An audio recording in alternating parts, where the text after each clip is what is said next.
Hey guys, how's it going? This is Thomas on PBS Fan Program Breaker 20K underscore VO5 here once again, and welcome back to another stream. So, Flickle over 2000 can't join? Okay, that's alright. But Jake Martin? Yeah, sure. I'm sure he can join as well. Alright, so this is gonna be a continuation of my previous stream I did yesterday. Hold on real quick. I'm gonna add the link right now, so yeah. And before I do, I just want to give a shout out to Movie Game Lover 98 because I think he seemed to enjoy my stream. And oh yeah, that's great. Once again, I want to give a shout out to Jake. I want to give a shout out to both Movie Game Lover 98 and Glova 2000 because I think they're really enjoyable and they're really great friends. So I made a shout out to them like 5 days ago, I believe, and yeah. Other than that, you should check out their channels. So yeah, apart from that, let's get started. So if you guys remember my previous stream, on my previous stream, I did fan-made best of releases with Movie Game Lover 98, except this time I'm going to be working on a website called Canva. Let's see if you guys... Okay, yes, you guys can hear me. Okay, hold on. Okay. Alright, so should be joining with us any second now. Yeah, it's probably the first time someone else is going to join my stream.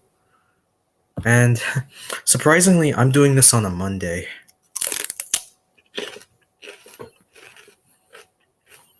Because I don't have school on Tuesday, that's why. And as you all know right now, I'm sure any of you guys know this now, but today it's daylight saving time's already over, which I know it's a big bummer and all. I thought we don't have to change the clocks and all, but apparently not. Oh, I also forgot that there's this glitch as well. When I send a lot. Yeah, thanks.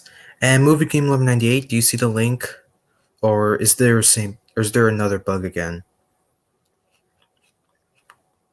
Yeah. But yeah, the reason I'm doing this on Monday is because you guys should probably read the description though.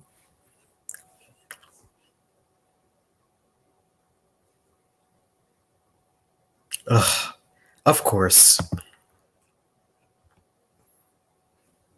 Just make sure to give it to Jake Martin.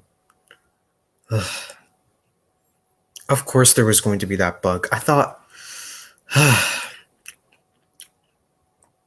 Yeah. You know, I might have to maybe create my own Discord server and then...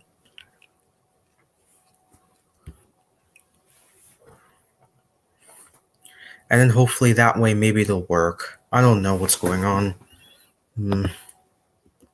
Alright, so Movie Game Lover 98 should be able to join any second. He's just like typing in the link instead of doing that. Alright. Let's see. My eyes okay, don't worry. Anyway, so I want to see something real quick. So Jake Martin. Actually, nice Jake Martin's gonna join, so while I'm at it, I'm gonna type all my fan-made Thomas episodes we left off with. Let's see. Still none. Okay.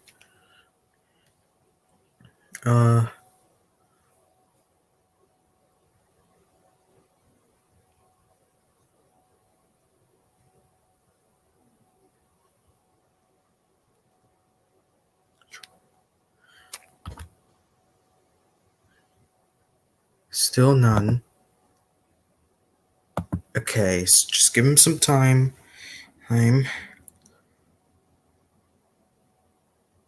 Hmm.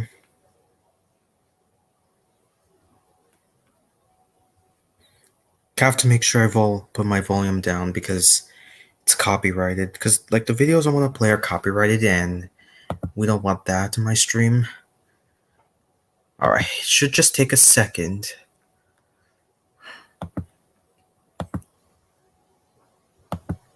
Okay, so while I'm at it, I'll just.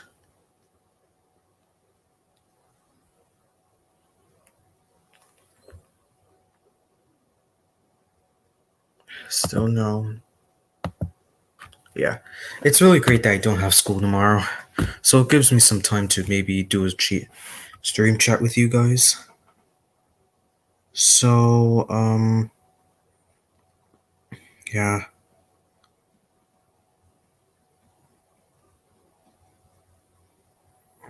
Huh. Okay,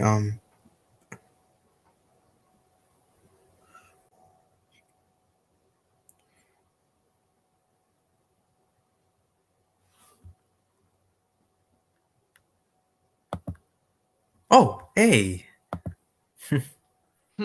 Hey, what's up? Thought you couldn't make it. no, I did. I noticed Okay, the link and I immediately typed it in. Yeah, yeah. I don't know what's been going on. There's this bug. Like, I send the link in the live chat, and then all of a sudden it's not seen. yeah, Yeah. Let Jake Martin know, though, by the way. yeah. I did it. Yeah, I sent him the link. Oh, okay. Hopefully, I think he'll see it. I know.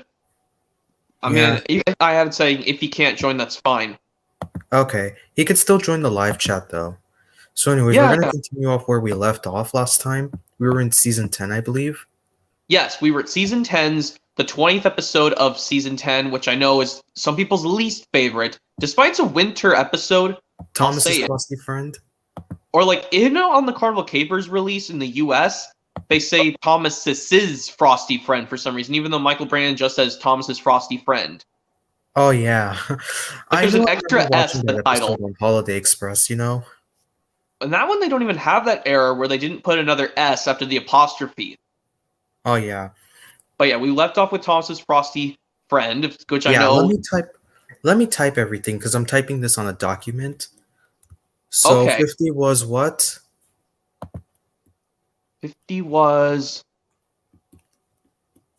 Let's see. 45 was Thomas in the statue. No, no. 43 Thomas was and the Thomas. Golden Eagle. Let me see. Let me start from the beginning. So 43 was Thomas in the statue. 44 42, is don't you mean? 43 is Thomas in the statue. Oh really? So what was Yeah, 42? 42 is Thomas tries his best. Oh really? Oh hold Yes. on. Must have. Think I must have missed an episode or something. So I'll start with from episode 43, Thomas in the statue. Okay. 44 is Thomas's day off. So 45 is Thomas's new trucks. Okay. 46 is Bold and Brave. Oh, I think that's the one I messed up. 46 was Bold and Brave. Yes, 47 was, I think it's Flower Power, because I think in Thomas the Golden Eagle it focuses on both Thomas and Percy. Oh, I thought we were going to include Thomas and the Golden Eagle. Yes. Oh. Hmm? Did you want to include Thomas the Golden Eagle? I think we can do that if you're okay with it. I mean, well, then we'll have to rearrange all the numbers around again. And Yeah, I think we should do that. But luckily I typed them all in the document. So number 1 was Thomas gets tricked. Number 2 was a big day for Thomas. 3 was trouble for Thomas. 4 was Thomas saves the day. 5 was Thomas and the conductor. 6 is Thomas goes fishing. 7 is Terrence the tractor.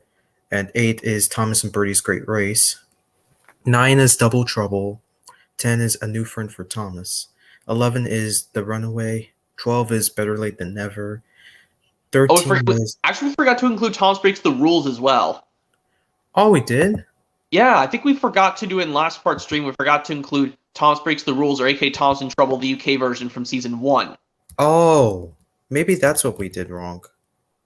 Yeah, I think we might have to do this all over again. So I think, well, but like I said, we left off with season 10's Thomas's frosty friend. Okay, so Thomas Breaks the Rules is 1. Number 10 is Double Trouble. 11 is A New Friend for Thomas. 12 is The Also, we got Runaway. Down the Mine as well. So Thomas Breaks the Rules and Down.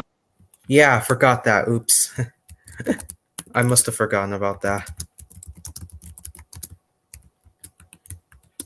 And what else did we miss? So we got, Is that all the season 1 episodes?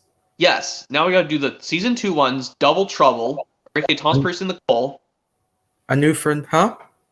Oh, okay. Thomas Oh, Breaks you in the said Coal the in movie the UK, title? or aka Double Trouble in the US. Okay. And then we got uh A New Friend for Thomas, number 12. Number 13 is The Runaway. 14 is Better Late Than Never. 15 is Thomas Comes to Breakfast. Any other season 2 episodes, or that's it? I think Thomas is more focused in Thomas Missing Christmas Tree. So I think that's the only winter holiday or Christmas episode we could add is Thomas and the Missing Christmas Tree from season 2. I thought we're not going to include Christmas episodes. Oh, that's right. Then we'll just go straight to. I think the last one we do it mainly focusing on Thomas is Thomas Comes to Breakfast. So, and then we start I with don't season. think I'd include that, to be honest, because that's Christmassy. Okay, so no Christmas episodes will be included. Even though Thomas's frosty friend from season 10 is winter themed, we don't Yeah. mind putting themed episodes, right? Yeah. Okay, so only 2 season 3 episodes. Yes, they are. Thomas gets Yeah. bumped. Unless if they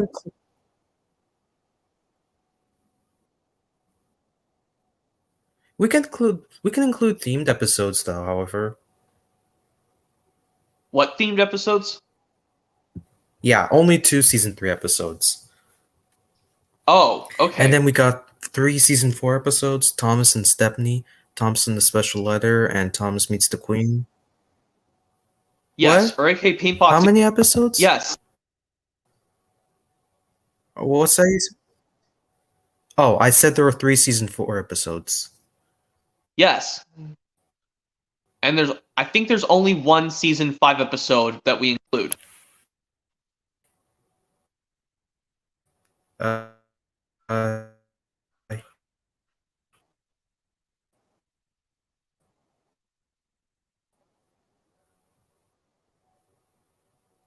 Okay,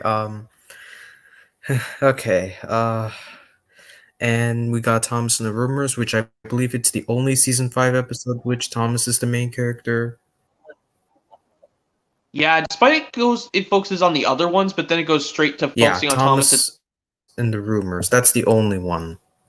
Yeah, some people say they hate Elizabeth, Thomas the vintage Rumors. quarry truck from season 6. Yes. Think we should delete it or keep it? What do you mean just delete it or delete Elizabeth the Vintage Quarry Truck? Are you listening? Yeah. What do you say? Okay.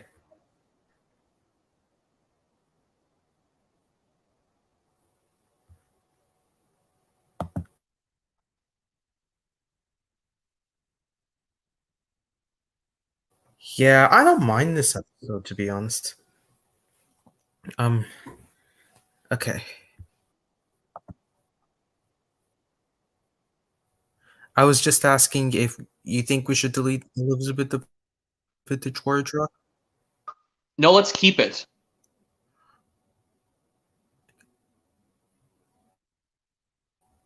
Stay silent real quick.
Okay, should please don't freeze. Thank you. Okay. Sorry about that. I don't know It's what's going okay. on. All right. I just kept myself muted while you were trying to fix some problems, but yeah. As I was Yeah. saying, Okay. yes, I would say yes. I agree. We should keep Elizabeth the vintage quarry truck. Okay. Yeah. Okay. Yeah. Let's keep that the way it is. So the Fogman. Yes, Okay. It's only snow. I think we could do that. Even though I don't know, I think even though they do get something delivered in time for the winter holidays, it just goes straight back to a normal end shot with it being snowy at the end. Yeah. I mean, should we have it? It's only snow included, or Maybe I think we can do that. I think it's okay. okay, we'll just put one of. Even though they do a Christmas thing, it's not seen at the end. Yeah. So we'll do it's So only. let me continue on. You were saying. We'll put it's only snow if that's fine. Yeah. Sure. We can do that. Let's do that Yeah. instead. So Thomas, Percy, and the Squeak. Now episodes that involve Thomas and Percy. For most of Yeah. them, they have Percy as the main character, but this one it focuses more on Thomas. Yeah, I think Thomas Percy and the Mail Train and Thomas Percy and the Dragon from season 3 are the ones with Thomas and Percy's name in the title. Some of them mainly focus on Percy, but this one definitely we can do for Thomas's perspective. When we do the Yes. Percy one, because when we do all of them from season 1 through 21. Yeah. But yes, we're at Thomas Percy and the Squeak, which I know I hated as a kid back then, but now I do like it. Yeah. I actually do find this one hilarious because, Alicia body scream, and especially that one line.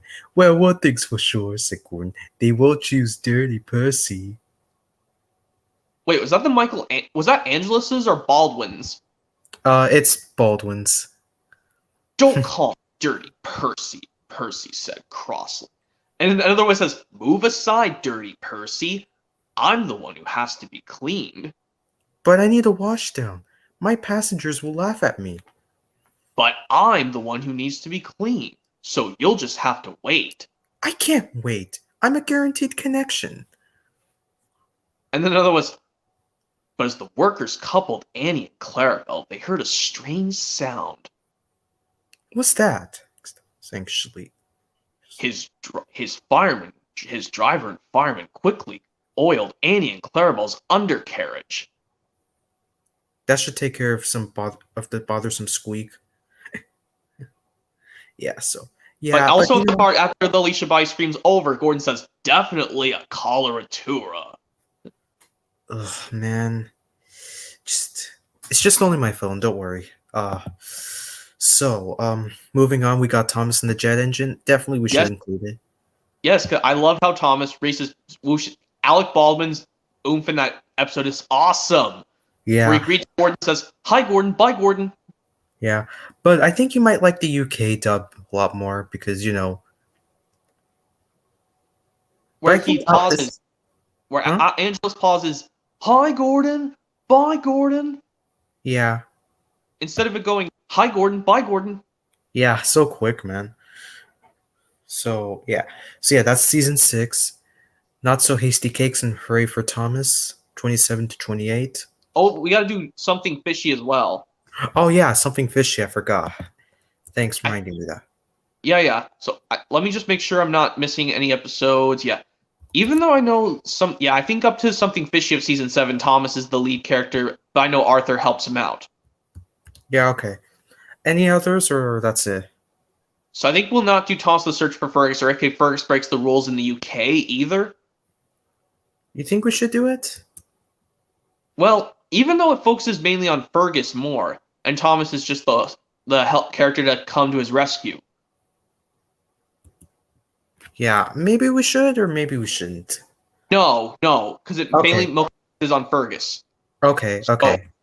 So we'll do any other episodes from season 7, or that's it? We'll do Something Fishy, Not So Hasty Cakes, and Hooray for Thomas. Okay, yeah, I think that's it. So, you noticed only about the stock footage in Not So Hasty Cakes, where the stock footage was not good. Like when after the narrator says, "Now Thomas was crosser still." Yeah, they should have used stock footage from Terrence the Tractor or something. Because that scene from Thomas and Toby's from It's Only Snow, but Thomas is wearing a different snowplow. And he's also pulling a different load instead of Annie and Clarabelle. Come on, that's the worst. That's the worst error they made, to be honest. Yeah, but yeah, let's move on to season 8. All right. We know the episodes. I'll say them in order. Toss the tuba, Thomas to the rescue, Thomas saves the day, the season 8 version. Don't tell Thomas. And it's Thomas in the circus. Yes, Thomas the circus, Thomas gets it right. Fish, the season 8 version. Chickens to school, 2 off for Thomas. I think those are all the season 8 episodes. Yes. Okay. And then moving on, we got Thomas and the Rainbow. And I'm pretty sure there was a mix order as well, you told me. Yes, but even though, yes, I'm going to say this, we'll still do Thomas's milkshake bottle after Thomas the Rainbow because we're only doing fan-made Best of Thomas with episodes from all seasons where it focuses on the main character. Yeah, so Thomas's milkshake model, Thomas and the birthday picnic, Thomas in the toy workshop, and you wanted to include Thomas in the new engine or delete it? Let's not do Thomas the new engine. Okay, that's what I thought. I thought we did agree on it, but oh well, I'll take it down. So I think yeah, that's where I messed up. Yeah, we'll do Thomas tries his best after that. Okay. Yeah, Thomas tries his best. Toss the statue. Thomas's day off. Thomas's trucks. Bold and brave. Okay, slow down real quick. So. Oh shoot! Am I going too fast? I'm so sorry. Yeah, Thomas and the statue, and then what else? Yeah, after Toss the Toy Workshop, we did Thomas tries his best. Then we did Toss the statue, and then it's straight to Thomas's day off. And then Thomas's new trucks. Yes. Then Bold and Brave. Yeah, Bold and Brave, and then Flower Power. Huh? Or should we do Toss the Golden Eagle? I think we should include Thomas and the Golden Eagle. I think probably focuses on Thomas more. I think it does, so we'll include that. Yeah, let's do that. And okay, then we'll go to Flower Power. All right, Flower Power it is. Yeah, another funny part in Flower Power I want to tell you is like when Michael Brandon Diesel ghostly voices, "It's the haunted forest," and he cried out, "Whoa, Thomas!" in a spooky voice. "Stop it," said Thomas crossly. Oh yeah. And Thomas, covered in a ghost in flour, looking like a ghost engine, is even more funnier than the Angelus one. Yeah. I'll say Angelus is a good narrator, but I think Brandon sometimes does spot on, even though his narration can be a bit nasally at times. Yeah, but this other Halloween episode of the hit series does much cooler with Brandon's narration, if I might add. Yeah. But yeah, now let's move on to season 10, which we do Follow That Flower. Okay. Yeah. Oh. Yeah. All right. So, and then we got Thomas in the jet plane. Yes. And then we got Thomas' Tricky Tree. Thomas's Tricky Tree. Okay. Ugh. And then Seeing the Sights. Okay. Hold on. Just Seeing the Sights. Yeah, at least I'm saying one episode at a time. That way I don't rush. Yeah, I know it takes a while to get it set up, but yeah. Seeing the Sights is next.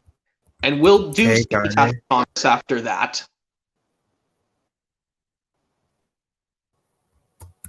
What's that?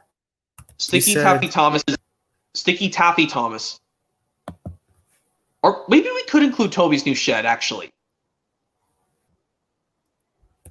Or Sticky Toffee Thomas. You think? Actually, wait, take that back. But after Seeing the Sights, we do Toby's new shed. Even though it's focused on both Thomas and Toby, Thomas is more the lead character in that episode. Oh, yeah. I'm pretty sure I remember watching that episode. I have. I think it's really cool that there's no sunny parts in the episode whatsoever. Another episode we're going to see later on. We're going to see later on. It never gets sunny later on in the episode. It stays gloomy and cloudy throughout the rest of the episode. Even though it does, we'll see later on. But yeah, Toby's new shed will put, even though it has Toby in the episode, but Thomas is more focused on it than Toby is. Yeah, And we'll then- do. Then we'll do Sticky Taffy Thomas. Oh yeah. So season 10. I think we're getting close to where we are. Okay, yes. So after that, we got Thomas and the Shooting Star. Yeah, believe it or not, it's probably my favorite because of the shooting star and everything. I mentioned in the last stream, that how beautiful it is, of the atmosphere and how dark it is and how edgy it looks, and like because of how the atmosphere is dark and there's no power on the island of Sodor and Thomas is lost. Yeah, not to mention they do even put terrifying mute. Not to mention that Harndron does a pretty good job with the music of when when Thomas begins to panic because he's lost and all that stuff. And then he lets the Shooting Star help him find his way to the power station, and it Yeah. came true. Yeah, That's and like then a similar situation of how Peter Sam wished he could find the lamp, then maybe his wish would come true and he would be lost in the magic lamp. That's a similar situation, but well, it's this, in this episode, it starts at daytime, but then it starts to get dusk, and then it's nighttime throughout the rest of the episode. yeah, So yeah, I and like Top Dog that. And Thomas is next. Top Dog Thomas, yes, Top Dog Thomas, which I know, yes, you don't like that episode. Yeah, But, and I also like the funniest part, like when the narrator, after the narrator said Sir Tom Hat was very cross, him losing his top hat. When this guy did his Sir Tom Hat cross competition, compilation. Yeah, like he says, he puts a funny text saying cross over a top hat being lost, LOL. And then Michael, which one do you think Sir Tom Hat does it more harsh to Thomas in the Brandon or Angelus version? I think the Brandon one, he goes, Thomas, why were you going much fast? Yeah, I gotta say, Brandon's pretty harsh, just like in Thompson the Billboard. Well, So this one he says, why were you going much fast? You know, engines are supposed to go slowly through stations. and this is one of those. Thomas felt terrible. I'm sorry, I'm doing from the part from Top Dog Thomas when Sir Tom Hat gets cross because he lost his Thomas blew his top hat from his head because he Yeah, was moving too fast to the station. I'm still at the part where he says, you know, engines are supposed to go slowly through stations. Thomas felt terrible. I'm sorry, sir, he peeped. And, said Sir Topham Hatt, my hat has blown away. I must have my hat. Thomas felt even worse. I'll find your hat, sir, in time for your important tea party at the Scottish castle. Okay, now let's move on to the next episode, which is Thomas's frosty friend. another episode I also despise. Not only is that it's a different version of Up and Away, and it's written by Sharon Miller. No offense, she's a really nice lady, Sharon Miller. Some people say she's a nice lady, but she's just, her writing's not good in the show. Yeah, So Yeah. I'm not going to say I don't want to despise Sharon Miller. I think she's a nice lady. I'm sure she's a nice lady. Yeah, I agree, to be honest. Everyone likes the lady, but I just don't think her writing's good for this Yeah, her show. writing's not that great, to be honest. However, her writing is actually pretty good in like Thompson the Birthday Picnic. Like when Thomas tries to think of a good idea to take Sir Tom Hat and his family out on a birthday picnic, but none of the places, he starts to run out of ideas and just gives up. But then all of a sudden they decide to have the party at Naffert, which was a brilliant idea. Yeah, But yeah, let's get to Thomas's frosty friend, which I know. Now, if I'd say this one scene, like when Thomas gets really suspicious, you know, he uses that same face in Toss the Jet Plane when he's upset. He doesn't want to talk to Jeremy ever again in Toss the Jet Plane. yeah, I use that Yeah. same when he can't even hear what Emily's saying, and the snowman floats in front of him. The snowman balloon floats in front of him. I was Uh-huh. surprised he's going to use his mad face, but he uses that upset face because I don't know what it's. Oh yeah, that's that upset face that Thomas actually made in season 5 is actually in this season as well. yeah. The first time he did it was actually Thomas and the Rumors, I believe. Yes, it was actually tossing the rumors from season 5 where he says, "Will Gordon be scrapped, sir?" asked Thomas sadly. All right. You think? Okay. Now on to the next episode. Maybe we do Thomas the colors from season 10. Yeah, we can do that. Yeah, it's on the hit favorite School Days release Yeah. in the US. So yeah, we'll even And though just yes, like- it's What's pronounced the same. It's still pronounced the same word in both regions, but for some reason the UK one they put the U on it, but the US we don't have the letter U in colors. And like I said in the chat yesterday, that also goes for rumors too, except with the U. Yes, but for some reason on the home media release makes someone happy. They some reason put the U even though it's not listed on the thing. But yeah, let's get to toss the colors, which I think it's a cool one because Thomas wants to make James change his mind, but he just doesn't want to. But then his wonderful idea just backfired when he made James get his decorations all ripped and he got really upset. Mm-hmm. I was scared James was going to cry in that episode, but he didn't. Yeah. Because with model faces, they can even do that, but with CGI, they can try to. Oh, yeah. So yes, toss the colors will include, and we're going to include my favorite season 10 episode as well. Thomas and the birthday mail. Yeah, I got it. It's pretty good. Yes, because of Rosie being introduced, and it's just like my friend told me like one time, it's like Thomas has a crush on Rosie. No, Rosie's the one who has a crush on Thomas. Yeah, like because it's our first time we see her, but it's like he wants to be with him, but Thomas just wants to run away from her. But then after he got stuck, he wanted Rosie to help, and then Rosie was pleased to help him, and Thomas was pleased she helped him, and now they're good friends. Yeah. Even though, to tell you the truth, I actually do have a crush in real life. Yes, we all know what it is, so you're not going to bring it out here. Yeah, but all I can say is that it's a girl. But yeah, Thomas and the birthday mail, that's where we left off, and we can include Thomas and the treasure. Yes, that one. That's another one I can't even tell the Angelus or Brandon Sir Tom had booming crossly at Thomas. Yeah. I can say the Brandon one I can always remember off the top of my head. The Admiral is late for the opening of the museum, he boomed crossly. You have been very unreliable. And then Harold laughs at Thomas. Fancy believing in a silly old story, said Harold. And then Thomas is very annoyed at Harold, saying, everyone thinks I'm silly, Thomas, but I still believe there's treasure. Oh, yeah. I didn't think Sir Topham was going to say you have been unreliable. To be honest, I think it's just like the Diesels usually said. Yeah, like, why would he say... I don't know why he would say that. You've been not so reliable. Instead of saying unreliable, because Thomas has been reliable since the very beginning for, like this episode was aired in 2006, Thomas the Treasure, and this has been going on for, 22 years, and Thomas has become unreliable? But, mind if I tell you this really quick, since I forgot to tell you about Top Off Thomas? Yeah. They used Thomas's pack scale model in one scene where the top hat lands on his funnel. Mm-hmm. Just like they did in the season 8 version of Fish. Oh yeah, did you know that his pack scale model is also used at the beginning of Gordon Takes Charge? I didn't notice that until now. Oh yes, that's cool. But yes, let's finish up season 10 with the finale of season 10. Thomas and Skarloey's big day out? Yeah, I gotta tell you my problem with that one scene in the episode. When Skarloey fell down the bottom of Gordon's Hill, like when the coupling snapped, I don't know why Thomas was in the gauge when he's with the narrow gauge engines, but that he's on the other side of Sodor. I thought he was supposed to still be in his, this kind of unhappy face, but in his normal gauge 1 model, but... Yeah, I noticed that. Yes, but... I still think it's enjoyable, though.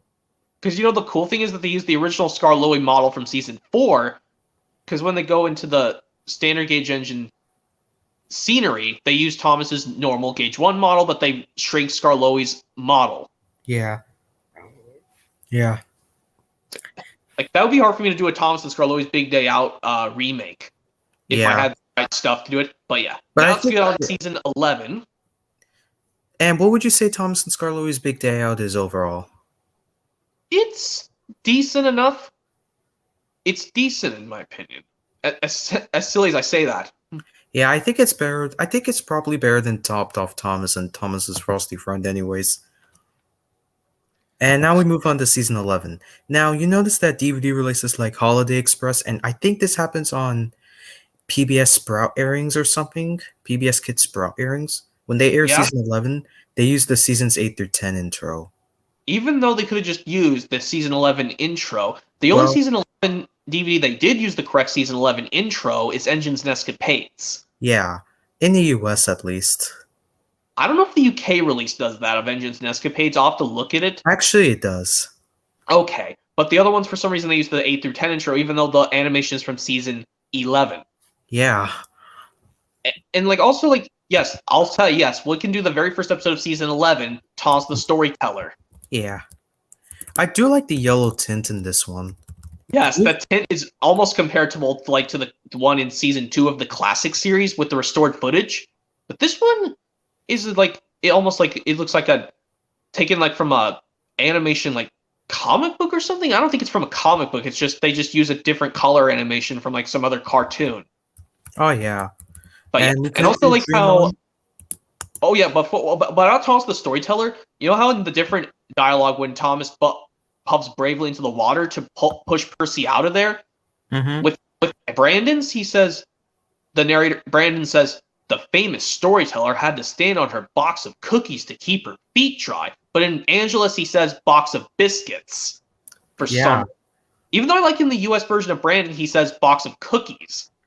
And there's also something that Angela says, but Brandon. There's also something that also happens on Thomas in The Big Bang when Thomas gets scolded by Mr. Percival. Well, we'll get to that in a sec, but let's just look at Dream On, season 11, Which Dream On is another one I remember watching on PBS alongside Thomas and the Storyteller. Well, it was the airing after the Thomas the Storyteller and Emily in the Garbage. Yeah. And in this one, Dream On, like Thomas gets annoyed at Spencer, but even though I don't know why they feel friendly on the New Friends for Thomas TV, but he and the others are cross at Spencer sometimes. Yeah, because he can be a show-off. Like even though like when he whooshes past them, Spencer, he says, "Coming through." Yeah. Other don't like that. Henry doesn't have his disgusted face. I noticed that. All the others were cross, but Henry was not. He was just in his in his kind of annoyed face, but he just doesn't do the grossed out face. Oh yeah. Yeah, there was never a time in season 10 or 11 that Henry used this grossed out face. The only time he did it in season 9 was at the close to the end of Keeping Up with the season, with the episode Keeping Up with James, where he said, "Slow down," cried Henry, "and take care." Oh yeah. Yeah, and I think another time in season 8, Henry makes his grossed out face was in the episode James Gets New Code, the widescreen version, not the full screen. Oh yeah. But yes, and then like I said, because of the hit series, they want to make Henry more kind and caring sometimes, but sometimes he'll get grumpy sometimes. But with 10 and 11, I think he rarely does that. But yeah, back to Dream On, because Thomas tries to be shiny. Well, yeah. Faster, shinier, and stronger than Spencer, and he fails at all 3 of those, and he doesn't want to do it anymore. He wants to go back to doing his usual job. But I don't know why he says that shunting cars is his favorite job. I thought his favorite job was to pull Annie Clarabelle on his branch line. Yeah, and speaking of Annie and Clarabelle, I think beginning with this season, Thomas doesn't seem to be pulling Annie and Clarabelle as much. Well, we'll get to an episode where he does do that, but yeah, let's get to the next episode, which is Hector the Horrid. This one focuses on Thomas mostly. Yeah, let's do that. So, Hector the Horrid. I think you might like the Brandon version, Keep Away or something. Yeah, it's like a booming Ringo Starr or George Carlin, in my opinion. The Brandon yelling out "Keep Away." Mm-hmm. And we can include Thomas and the spaceship. Yes, but yeah, and also like that's another season 11 episode where Bill and Ben appear in. Oh yeah, I almost forgot. Like Bill and Ben, like Ben says, because he doesn't really like to be shunted. His name is Hector, laughed Bill, but we call him Hector the Horrid. Oh yeah. And James is concerned, saying he does look troublesome. Troublesome trucks don't bother me. I can biff him firmly into place. And of course, but then Hector decides to become a nice guy at the end. He doesn't boom anymore. But my only complaint was isn't he also supposed to apologize to Rosie as well? He didn't even do that, which bothered me in the episode because he was he scared her. Yeah. And even though Thomas was I know he was nervous that he felt sorry for Rosie being scared. But at least Thomas was not mean to her. Yes. Yeah. So Thomas and the lighthouse. Oh, Thomas the spaceship. Yes, that this one. At least Thomas does pull the mail train very well. Yeah. Well, even though he pulled it for Percy, but Yeah, we'll get to an episode late. Well, we're not going to talk about the episodes, but we got ones that focus on just Thomas. What Thomas the spaceship is going to do, because Thomas tries to do Percy's mail run while trying to find the spaceship, and they realize it was just Jeremy. And then he and Gordon share the mail cars, and then had to get the mail delivered by the next morning by the next morning breakfast. Oh yeah. Wow. I didn't know that they mentioned the word breakfast. Well, Sir Tom Hatt mentions breakfast because he likes to have lots of things for breakfast. But yeah, let's get to scrambled eggs Lighthouse. mentioned at the end of Thomas Gets It Right. Well, in Emily's New Route, he mentions I won't be able to have any toast or muffins for breakfast if the flour's not on time in Emily's New Route. But yeah, let's get to Thomas the Lighthouse, which I don't know why people don't like this episode. I like it because Thomas thinks he wouldn't if he just went a little bit fast and the ball wouldn't break. But then he realized there was a barrier and he tried to brake hard and it did break. He tried to stop and then the flatbed bumped into him and the ball broke. Yeah. To be honest, I think this is another time where a fun fair happens. Or a carnival, yes. Well, actually, it's a fireworks party, despite those are carnival attractions. Brandon says it's a fireworks party, not a carnival. Yeah. But at least... yeah? Too bad Thomas missed the fireworks in that one. Do the what? Too bad Thomas missed the fireworks. Thomas missed the fireworks party after all. But as soon as he came to the top of Gordon's Hill, he noticed something nice.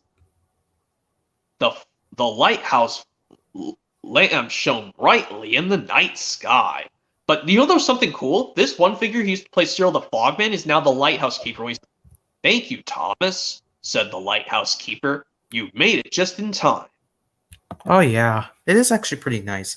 And then we move on to Thomas and the Big Bang. Yes, I know we gotta do this even though it focuses on Thomas. We'll do it anyway. Yeah, although Thomas is supposed to be a cheeky engine, but he doesn't have to be that cheeky. And you know what also bothers me? They mentioned that they spoiled an episode that's going to come 5 episodes after this one, where the narrator says he enjoys playing hide and peep with Percy. They spoiled that episode that's going to come after this. Yeah. I think hide and peep should have gone before this episode, not after this one. Yeah, I don't understand why. So you think we should... And the other funny part is the narrator says he enjoys joking with James. Yeah, and also when Rusty laughs at Sir Handel saying, "You look like a ghost," hooted Rusty. Yeah. Yeah, Brandon's funny Sir Handel ghost voice is even funnier than Angelus's. Yeah. And not to mention that, when Thomas blows his whistle the final time, where he makes Peter Sam shot forward and the timber falling straight into the canal. Yeah, the lumber falls. Yeah, I think it was the best crash. It was a cool crash, despite I didn't like the part where Sir Topman did not even appear with Percival, both of them scolding Thomas. But yes, yeah. I'll tell you the other thing I have wrong with this scene. Mr. Percival's not supposed to have the new bike yet. Yeah. And of course, yes, and Brandon's saying that they burst through the buffers, smashed through the oil drums stacked on the wharf, and splashed into the canal. Yeah, Michael Angelos didn't even bother to say smashed through the oil drums stacked on the wharf and splashed into the canal. Actually, that's what he said. Probably not in the right time. I guess because his enthusiast was not as... I guess they didn't like his impressions in the hit series, but in the classic series, he was amazing. But yeah, let's get to the next one, which is Smoke and Mirrors. Smoke and mirrors? Smoke and Mirrors. Okay, it sounded like you said smears. No, yeah, it's Smoke and Mirrors, where Thomas... Where Thomas is not even listening. He can't even remember what to really pick up. He's acting like Dory from Finding Nemo in that episode. I noticed that. And then, you can include Thomas Sets Sail? Yes, that's my new favorite episode of season 11. It's Thomas Sets Sail. Yeah. But I think we're not going to include Don't Be Silly Billy, because that episode is just too horrible. Let's not include Don't Be Silly Billy. Yeah. And what we should include is Hide and Peep. Yes, let's do Hide and Peep, even though that episode should have been before Thomas the Big Bang. Yeah. I think maybe we should switch it around. Yeah, after Thomas the Lighthouse, we'll do Hide and Peep, then Smoke and Mirrors, and then Thomas Set Sail, and then we'll do Thomas and the Big Bang. After Thomas and the Big Bang, we have to do Thomas and the Runaway Car. Which, believe I'll it or tell you not, Thomas and the Runaway Car is my favorite, believe it or not. Oh, it is, despite I think it's written by Sharon Miller. Yeah, it is. And I gotta say, Despite, this is and like one of Thomas- Sharon Miller's best episodes, I'll say. well, yes, her best model episodes she written. Even though Thomas tries his best to catch up with the Runaway Car, but he just doesn't do it in time. But I'll tell you about Hide and Peep really quick. Thomas, at the final time when Thomas tells Percy no, he's not a good finder, he had to ask Cranky to help him find Percy. He still gets cross at Thomas, even though Thomas tries to tell Percy it's time for them to take their deliveries. Yeah. And they think Thomas played another trick on him? No, he had to tell Percy it was time for their deliveries. Even though they because he didn't want them to get into trouble. But yeah, let's talk about Thomas and the Runaway Car. This one, Arthur, at least Arthur gets to have a semi-side role in the episode. Yeah. One of the few classic characters to get a role. Well, yeah, Murdoch and Neville and Molly were in the scene when they laugh at Emily with Whiff and Emily in the garbage. This one, I think Molly spoke in Thomas Set Sail, which says, "Watch out, Thomas. The wind is filling the boat's sails." And this one, Thomas the Runaway Car, like Percy screams out, "Look out, Arthur!" And yeah, look at all the wagons of fish that Arthur's pulling. There are a couple of red and blue ones. And the fish shot it into the air and it landed on him. "Oh no!" cried Arthur. Yeah. At least Arthur didn't make his mad face again. I think the only time he made his mad face was in his debut, the Spotless Record, or AK Spotless Record in the US. Some people just call it Spotless Record in the US, but in the UK it's the Spotless Record. Yeah. Anyways, so Thomas in Trouble we can include, which... Yes, of course, but I can't tell the rest about Thomas Runaway Car. That's the only time we see Rosie angry in full model version. Oh yeah, I noticed that. When the mud splattered all over her, when the car on the flatbed flew right past her and it splattered mud all over her.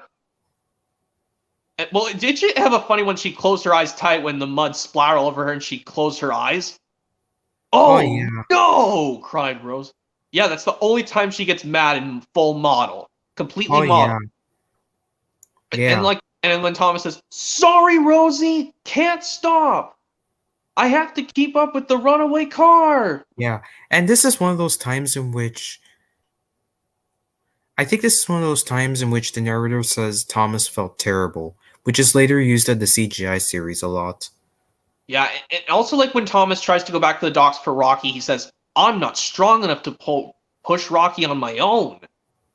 Or I think he can't pull him. Well, if that was the case, then why in the season 16 episode, Flashbang Wallop, he was seen pulling Rocky? I don't honestly know. And I know, like, yeah, now let's get to the season 11 version of Thomas in Trouble in the US and UK, but not to be confused with the season 1 UK version. Yeah. And then it's like Thomas wants where Thomas wants to get to the school, pick up the school choir, but he doesn't want anyone else to do it, and he decides to leave before his final inspection. And he begins to make weird noises. Clonkety clonk. It's like this one, like at the second one, he starts to feel hot and bothered. That's like me, like when I was so embarrassed and I something was bothering my throat at work, and I had to tell my boss something was wrong. That's what Thomas should have done. He could have just gone back and saw what was bothering him when he was feeling hot and bothered. That's what I was telling my boss one time when I had to leave work early because I wasn't feeling good. Oh yeah, I noticed work in the middle of the day. Yeah, I had to leave work in the middle of towards the end of my shift because I wasn't feeling well, and then I had to stay home for a few days. But and this one Thomas didn't even do that. He kept going along. He kept telling them there was nothing wrong with him, but then all of a sudden there was a problem. Yeah. And like this one, like he tries to ask Gordon to help him, but Gordon says he can't. "Sorry, Thomas, I'm a guaranteed connection." And Thomas wants James to help him, but he doesn't want James to laugh at him. But he doesn't want the children to be late for the concert. James was surprised to say, "Stop! Bust my boiler! I told you were a broken down little engine." "I am," said Thomas sadly. But Now I need your help. Please, can you help me, James? Now, James didn't laugh this time. He could see that Thomas was in trouble. He was happy to help his friend. James buffered up to Thomas's passenger cars. Oh, I'll yeah. get the children to their concert on time, said James. Thomas was very relieved he had asked James to help him. Henry was sent to collect Thomas. And this time Thomas waited fully for his final inspection and nothing was wrong after all.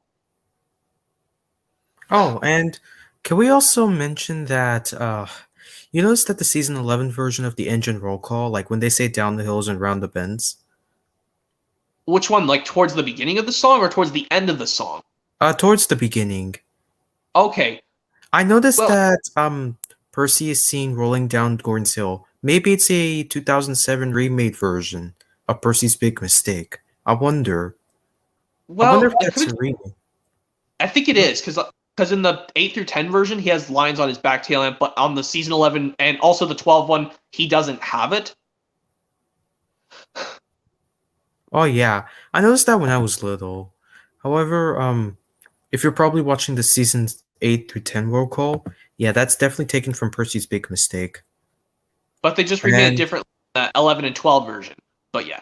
And of course, like, Yeah. yes, we'll rest of the season 11 episodes. I then- think this is the last season 11 episode we'll do for, despite, like, I know it's the wrong, it's not supposed to be the last episode on the UK release of the complete season 11, but this will be the last season 11 episode we'll do with Thomas as the main character of season 11.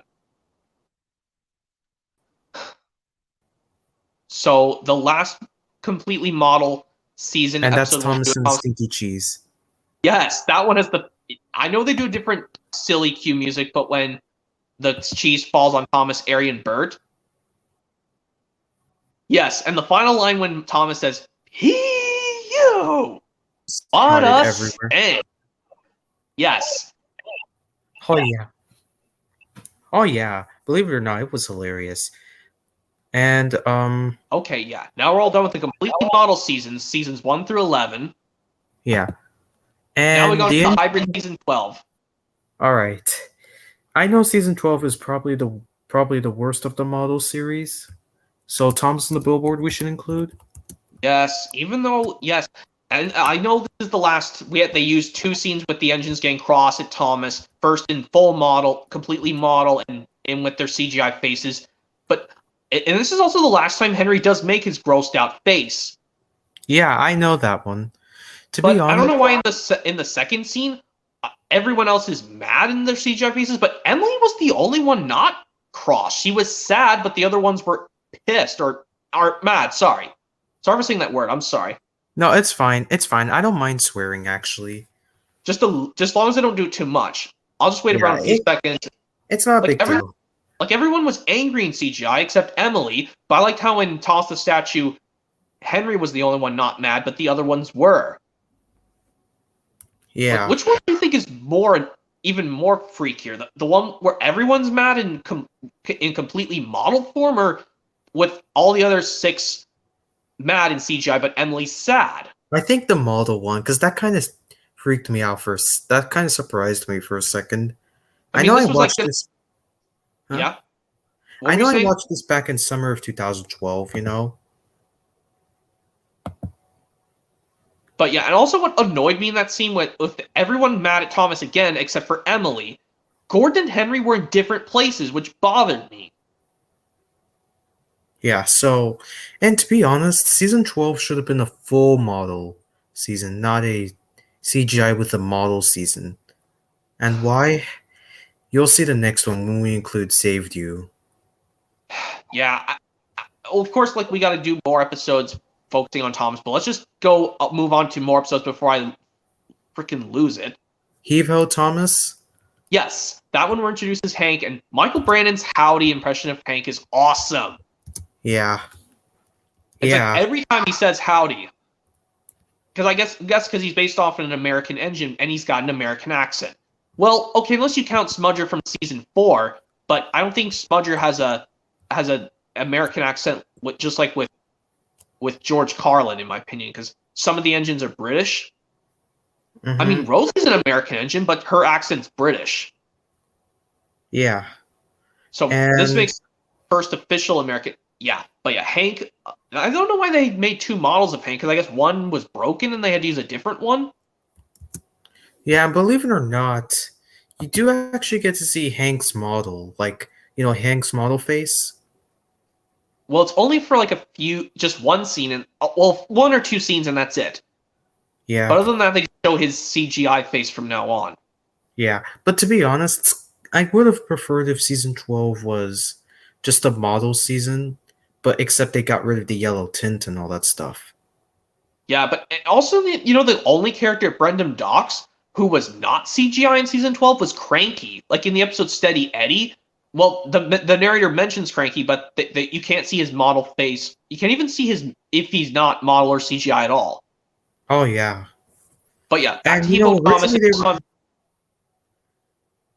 they were, What? and never mind. Continue on. You were saying. Yes, in Steady Eddie, Cranky is mentioned, but they don't see which if he's model or has a CGI animated face. Yeah, I noticed that. And like how Harold is the reason why this season also goes after the Great Discoveries. Harold is the only fully animated character in the season 12, but everyone else is model. Yeah, I would have liked it better if season 12 was just fully modeled instead of CGI with models, and we'll explain that in a second. So, So yeah, Hevo let's get Thomas to will be included. yes. So let's get to Saved You. I think Saved You is going to be next because we skip because these episodes after Hevo Thomas and Saved You are not going to be included because those ones don't focus on Thomas. Yeah. So yes, we'll do and Saved You speaking is of going to be. Saved You, that's what I wanted to talk about. So, This one they use stock footage what's from. that? They You were use trying to stock. say? The stock footage they used in this episode at the beginning Thomas are and from Lighthouse? Toss the Lighthouse and Toss the Storyteller. Oh yeah, I know that. And I did notice at the beginning of Steady Eddie, they used stock footage from Edward in the Mail. And the next scene of Edward in the Mail, it's actually edited. Yes, and of course, the one scene in Toss the Storyteller stock footage and Saved You is when Thomas rescues Emily because she couldn't puff on because her whistle was broken. I was like, how can Emily's whistle be broken? Maybe it got jammed. I don't know. I don't know how her whistle can be broken. And maybe it was yeah, dirty. I don't know. And there's something I wanted to talk about. Saved You. Ugh. The one thing that's so terrifying about the one thing that's surprising is that at the end of Saved You, Thomas makes that creepy smile at the end. But then it just goes to the neutral CGI smile after that, like a few seconds. Yeah, I thought that one was creepy and ugly. Yeah, but did you know that at least this is the only time I think Birdie gets to speak in season 12 in CGI. Yeah, I think not to mention that at least one of the classic characters appear in that episode. A few of them did, like Duck, Donald and Douglas, and Harvey. It's actually pretty nice. Well, like this one, Thomas thinks the water tower is going to fall on Duck, but he could just asked what was wrong. Why was the water tower wobbling like that? Yeah. It's just being like a but stupid. Anyways, Saved You was overall terrible.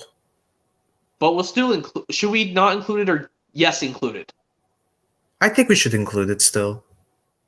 I mean, even though I would have liked better if Thomas could have just asked what the problem was instead of just trying to make it worse. Because at least in Toss the Storyteller, he sees what's wrong and he tells the famous storyteller he has to help his friend. But this one he didn't do it really well. But at least like he helped Birdie at the end, which was good because he was stuck in the mud. He says, "I'm stuck in the mud. Now I can't take the children to the medal ceremony." And I was like, which one of these hair? This one child with yellow hair going down her head? I couldn't have to tell if that was a boy or a girl with those boots on. Do you think it was a girl or a boy? And I believe Saved You. No, I don't know, to be honest, but all I know is that I think Saved You is paired with Excellent Emily on PBS airings. Or is it The Party Surprise? I think it was the party surprise. I'll have to look at the airings again. But yeah, safety. I'll Yeah. tell you. I'll tell you this again. I think the one child with the black boots on. I think it's definitely a girl. The way Michael Yeah. Brandon says, "And you're our hero, Thomas." I can definitely Yeah. tell it's a And then girl. Thomas makes that creepy smile at the end. Yes. We explained it already. But yeah, let's go to the next episode of season 12, which focuses on Thomas. I think it's definitely going to be Tram Trouble. Yeah. So yeah, Tram Trouble. I know we will include that. I already explained about Tram Trouble. Yeah. And what else should we include? Don't Don't go go back back? with. Yes, this one they not only do they reuse some scenes from the Great Discovery at the beginning stock footage, they also use this one from Hector the Horrid. Oh yeah. And The Man in the Hills? God, yes, we have to. Even though yes, I could just skip the bad episodes on the. Even though we're making this, I'll still skip the bad episodes. Yeah. I mean, I did want it to be the best of Thomas releases. Ugh, man, So yeah, my we'll do the keyboard. Man in the Hills. Then Thomas puts the brakes on his next. Yeah. And this one, I think they use stock footage from Dream On. Wait, what are you talking about? The Man in the Hills? Oh no. No, Thomas put the brakes on. The footage they used at this one scene was from Dream On when Thomas tries to go faster than Spencer. They just reused some dialogue. They just used different dialogue in that scene from Dream On. Yeah. And not to mention that at the beginning of the episode, they used stock footage from, I think, Don't Be Silly Billy. I think they do, because I don't know why in Hepo Thomas they have Thomas pulling the blocks in the beginning of Hepo Thomas, but Thomas puts the brakes on wasn't even until later on in the season. Mm-hmm. But Wasn't this is that another weird? episode. I think this is one of the two episodes which Stanley gets the major role. That's cool, and it's the last one we get to see Murdoch with his full model. Yeah. And Thomas puts the brakes on, we should include. Let me type that in real quick. And then, yes, we got to do Best Friends, which is, I know that sucks. I actually like this one. I mean, I think it's a good way.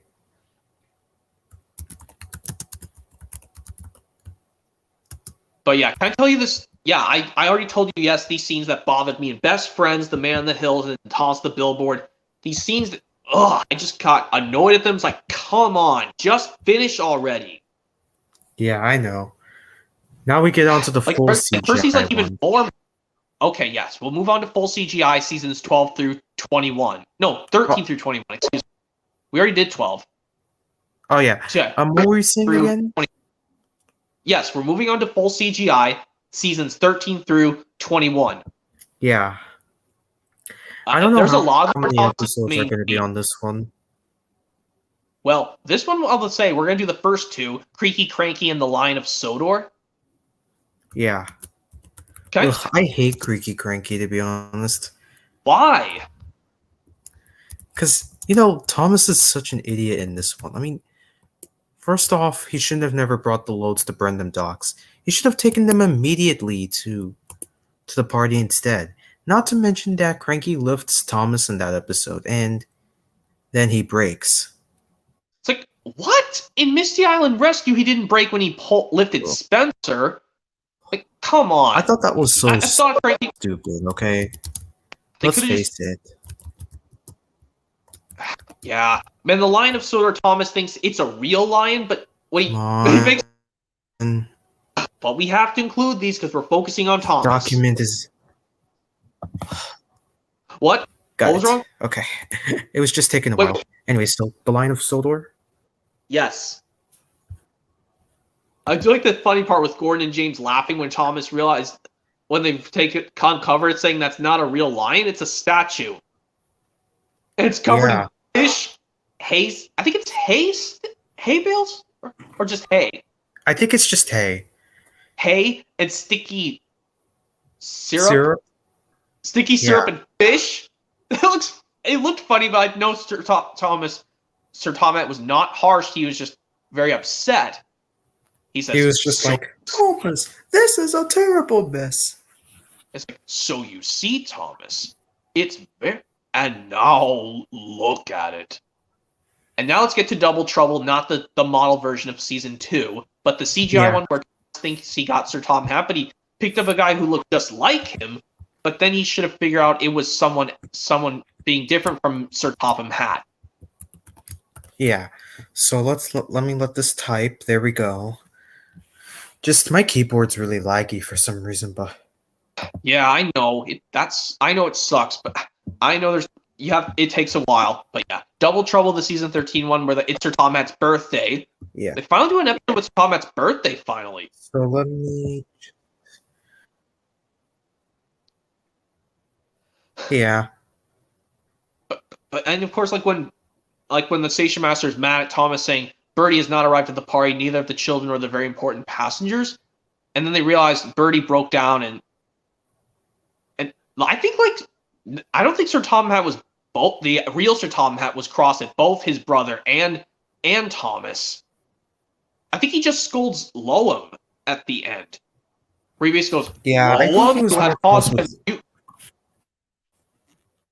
Long, Yeah, of course, confusion and delay.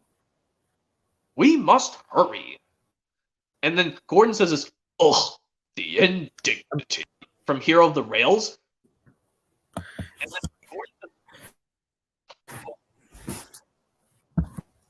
Mm-hmm. yes.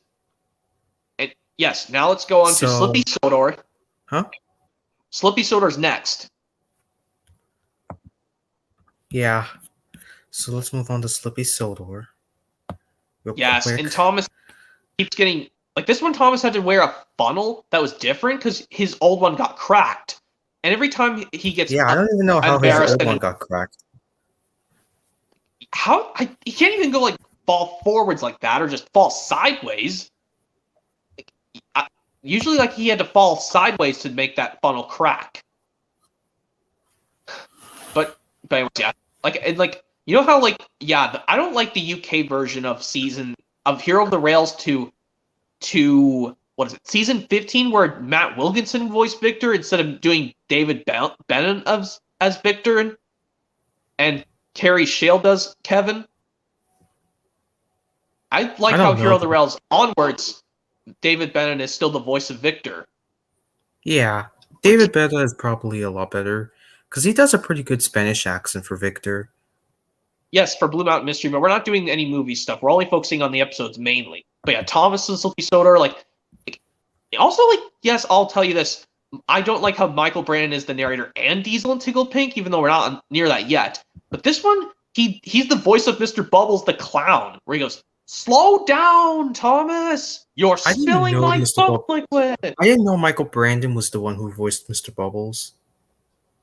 It said on the Wikipedia page. I just look on actual Wikipedia, not the Thomas wiki. Okay. Once again, you were saying Steamy Sodor we should include? No, I'm talking about Slippy Sodor. Steamy Sodor is going to be late. It's okay. Okay. Hold on. Just let me type this in. There we go. I think you actually typed in Steamy Sodor, but both of them end with Sodor. We're doing Slippy Sodor first, and then Thomas. And then next is the Early Bird. Ugh! I gotta tell you what's wrong with that episode. It says Thomas has pulled the mail train, but never pulled the mail train before. But yeah, he has before. I was like, Michael Brandon, Thomas has pulled the mail before. Even in the one season you narrated, he still pulled Percy's mail. Like when Percy broke down and tossed the spaceship, he did it in in seasons 3 and 4 and Thomas Magic Railroad and some of season 5 and I think that's it. Oh yeah, Best Friends, he still pulled the mail. And then this one you still say he hasn't pulled the mail before? Is that probably a goof or something? Yes, I definitely agree. I would have just preferred if Michael Brandon just said Thomas was excited he hadn't pulled the mail in a really long time. Yeah, just like they said in Gordon Takes Charge, where, the narrator says Percy had pulled passengers for a long time because he usually takes freight cars and pulls the mail. Yes, I've noticed that in Gordon Takes Charge, but even though Percy says Percy was worried in Gordon Takes Charge, he usually took the mail and freight cars. He hadn't pulled passengers for a long time. Yeah. And of course, that's the Early Bird, Thomas. he keeps whistling. He tries to get the mail delivered the first time, but then he realizes he was being too noisy, and he woke up everyone at the steamworks and the docks and the quarry. And Sir Tomat was at least Tom. There was a rare image where they put a one where Sir Tomat was really angry, but this one he just says, "Someone has woken up Mavis," and then, "I'm sorry, sir, it was me." Then, And then, as Percy is still not back yet from being repaired, you must do a better job tomorrow. But yeah, let's get to the next episode, which is Playtime, which I know a lot of people say is the worst. yeah. And there's a similar plot to this. Well, there's also another episode which Charlie is the main character, and it's Charlie and Eddie or something. But Well, that would be even though part, huh? that's Edward's main role episode, Charlie and Eddie, but we're talking about episodes with Thomas only. Yeah, yeah. Playtime is Charlie and Eddie is similar to this, anyways. But yeah, Playtime is probably the worst episode.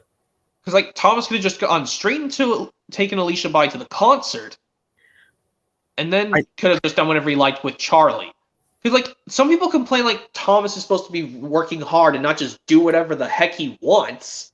Even though this is supposed to aim at children, they can just think it's fun to just do whatever they want and not even do their jobs.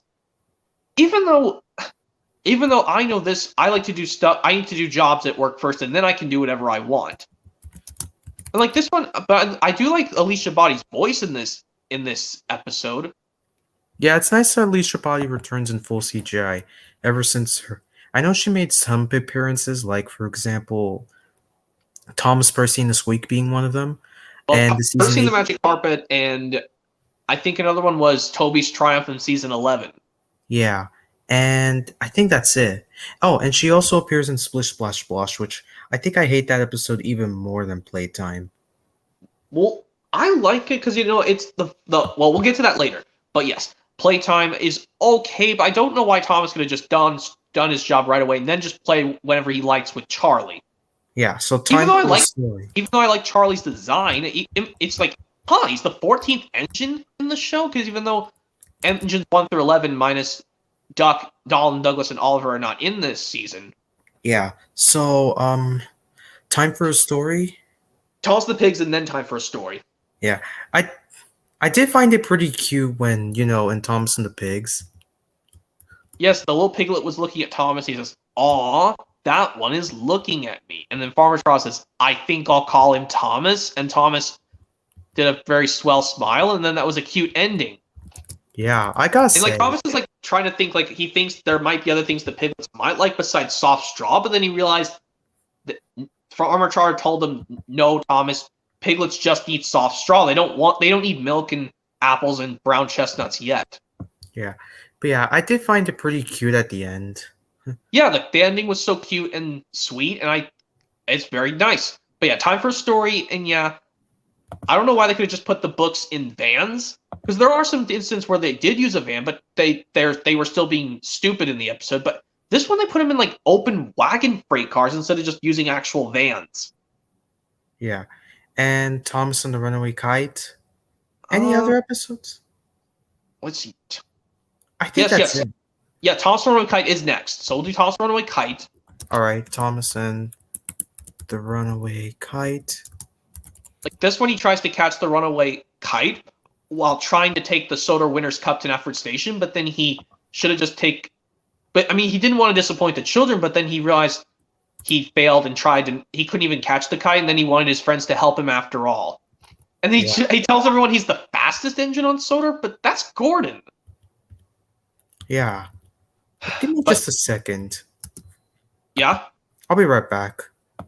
Okay.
All right, I'm back.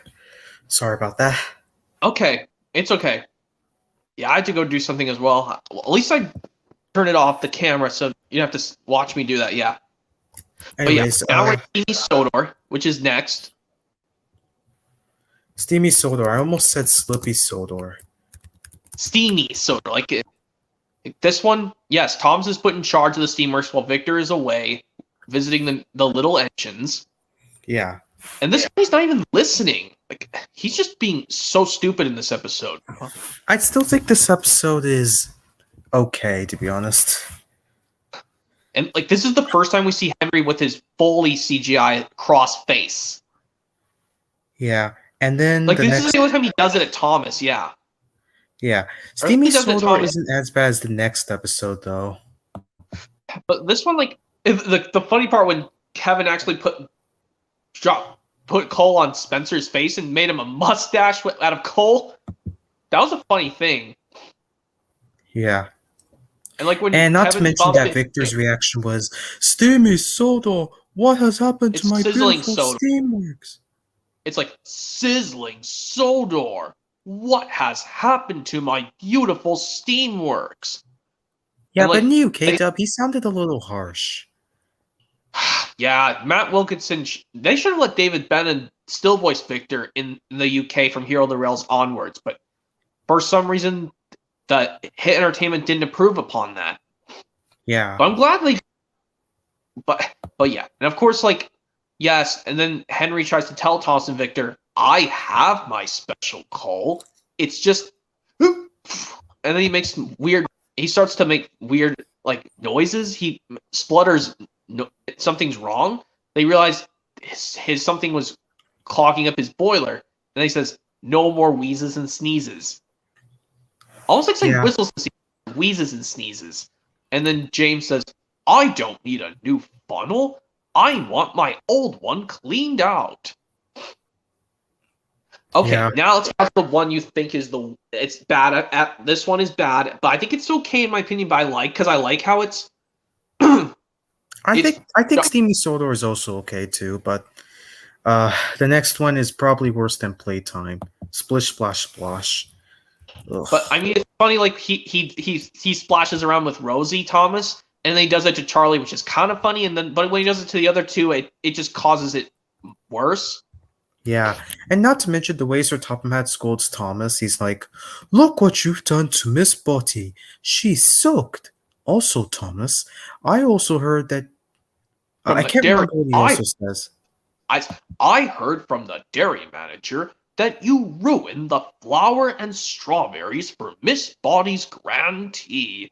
This is a disaster. And But yes, his new UK one version- with Keith Wickham. Keith Wickham, yeah, I noticed that he's a little harsh. Then Carrie Shale, kind of like when he says, Look what you've done to Miss Botty. "Hey, She is soaked. Also, Thomas, I hear from the dairy manager that you ruined the.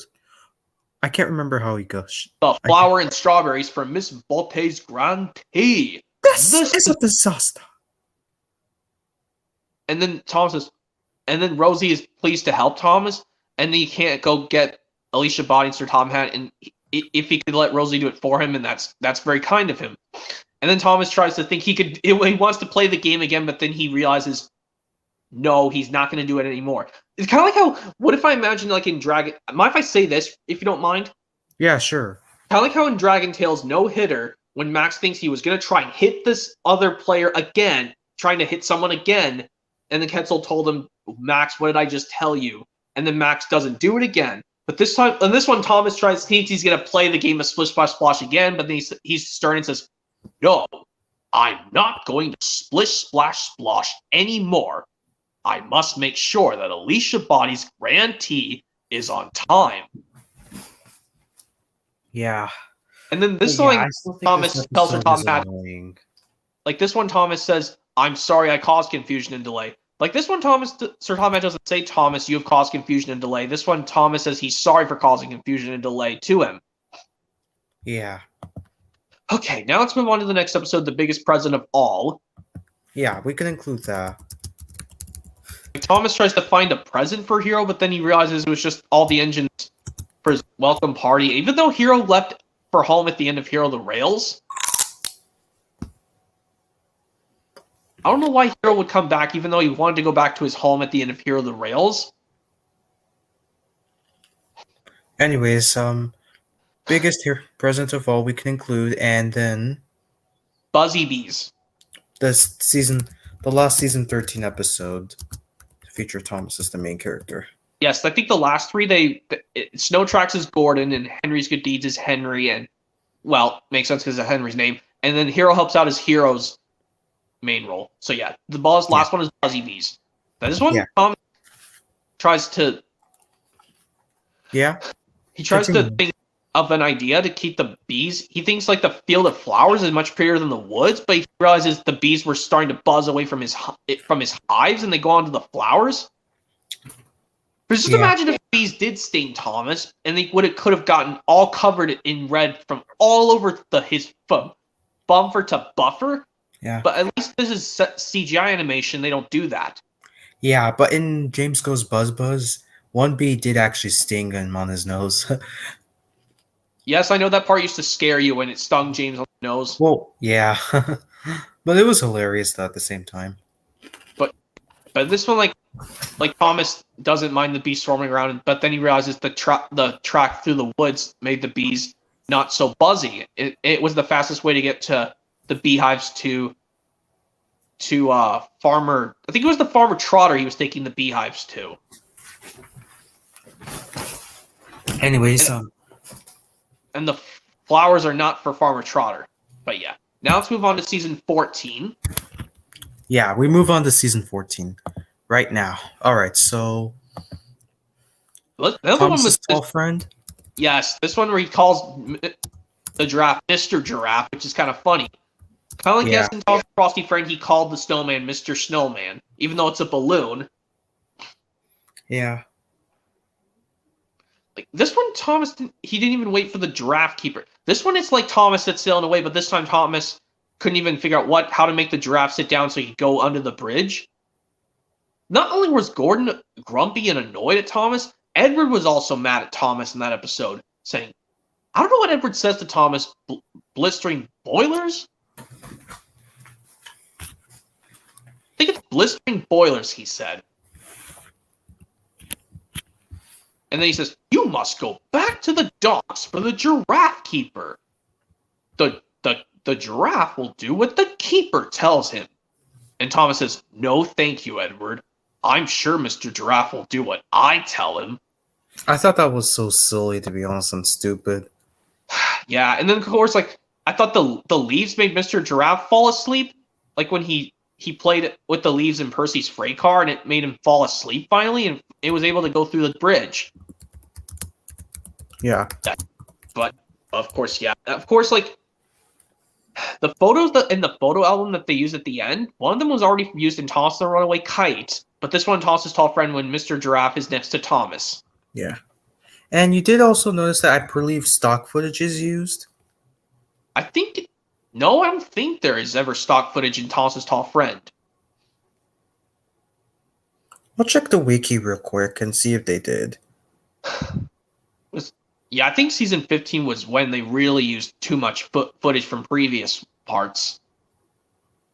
We'll see when we get to that. Yeah. Let me check, though. Okay, because I think after that, I think the rest, some of the episodes, they focus on other characters as the lead role, and they act silly. I think after... So I'm pretty sure after Special Delivery, we go to Pop Goes Thomas after that. Yeah, Pop Goes Thomas, right? I gotta say, it's funny, despite Thomas gets in trouble at the end, because he realized the funny popping sound that made him laugh was just the corks were just lost. Yeah. Thomas, you have caused confusion and delay. Mr. Bubbles lost his nose. Now he can't... Now he'll be late. When Emily arrived to pick up the cakes, they were spoiled. James has hit the buffers, and the corks in their and the bottles in your freight car have lost their corks. The lemonade is all gone. When there was literally one cork left. And then it hits her top hat right off his head. Yeah. But I gotta admit, Thomas's Martin T. Shern voice was having a blast doing that funny sound If I bounce along the track, perhaps that sound will soon come back.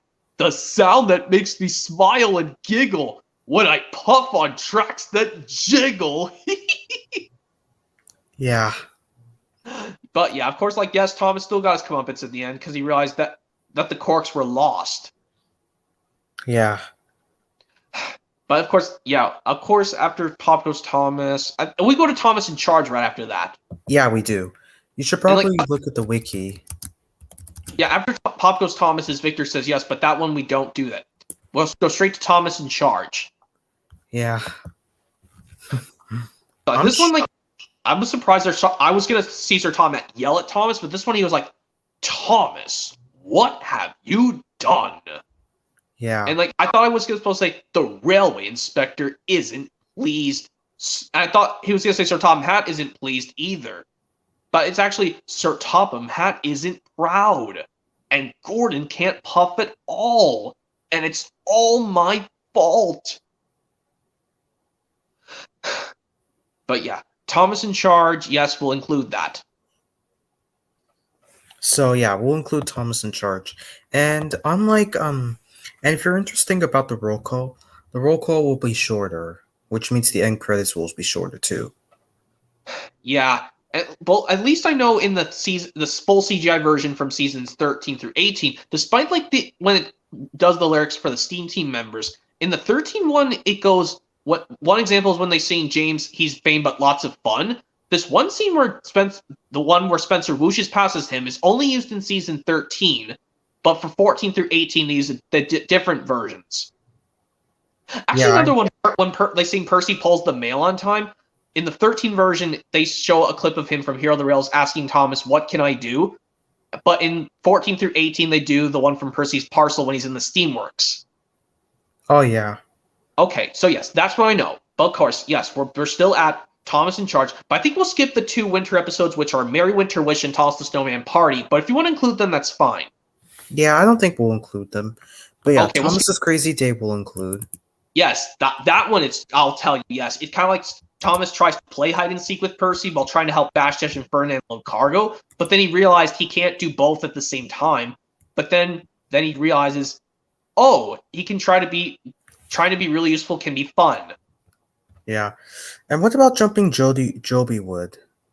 Yeah, I think even though Thomas and Edward both go to Misty Island, I think it's more Thomas as being the focused one. Yeah. Edward was really out of character in that one. Yeah, I don't know why he just stopped on the bridge when he could just gone slightly off to the other side and help Thomas load the logs. Yeah. But the funniest part when Ferdinand calls Sir Tom boss, he's like, "That's right, boss." Oh. And he was like, "Boss? Sir Topham Hatt. Sir Topham Hatt." What about the UK version? Hold on. I can't do I should Ferdinand's. play that real quick. Wait. Hmm? What are you gonna do? Play the part from the UK version of Jumping Joby Wood to see if that one's If more harsher than Thomas says Sir Topham Hatt or something? Yeah.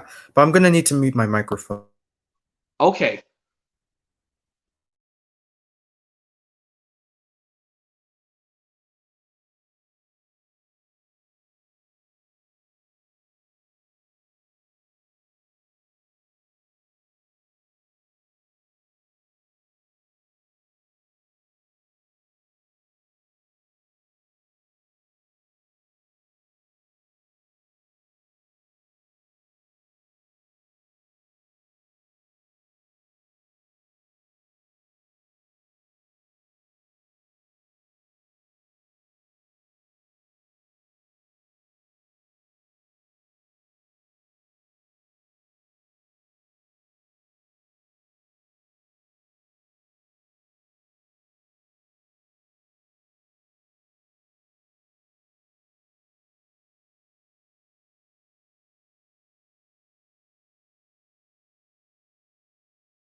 So it turns out that It turns out in the UK version, Thomas says the Fat Controller, not Duke, not Sir Topham Hatt. Well, yes, due to Ben Small's voice of Thomas in the UK version of Jumping Joey Wood, but in the US one, Martin Sherman, he says Sir Topham Hatt. Sir Topham Hatt? That's right. Yeah. I guess the part, this one, his tolerance is 4 when he and James got covered in soot and Thomas gasping, Thomas, what is going on? The mayor is waiting for the Joby Wood.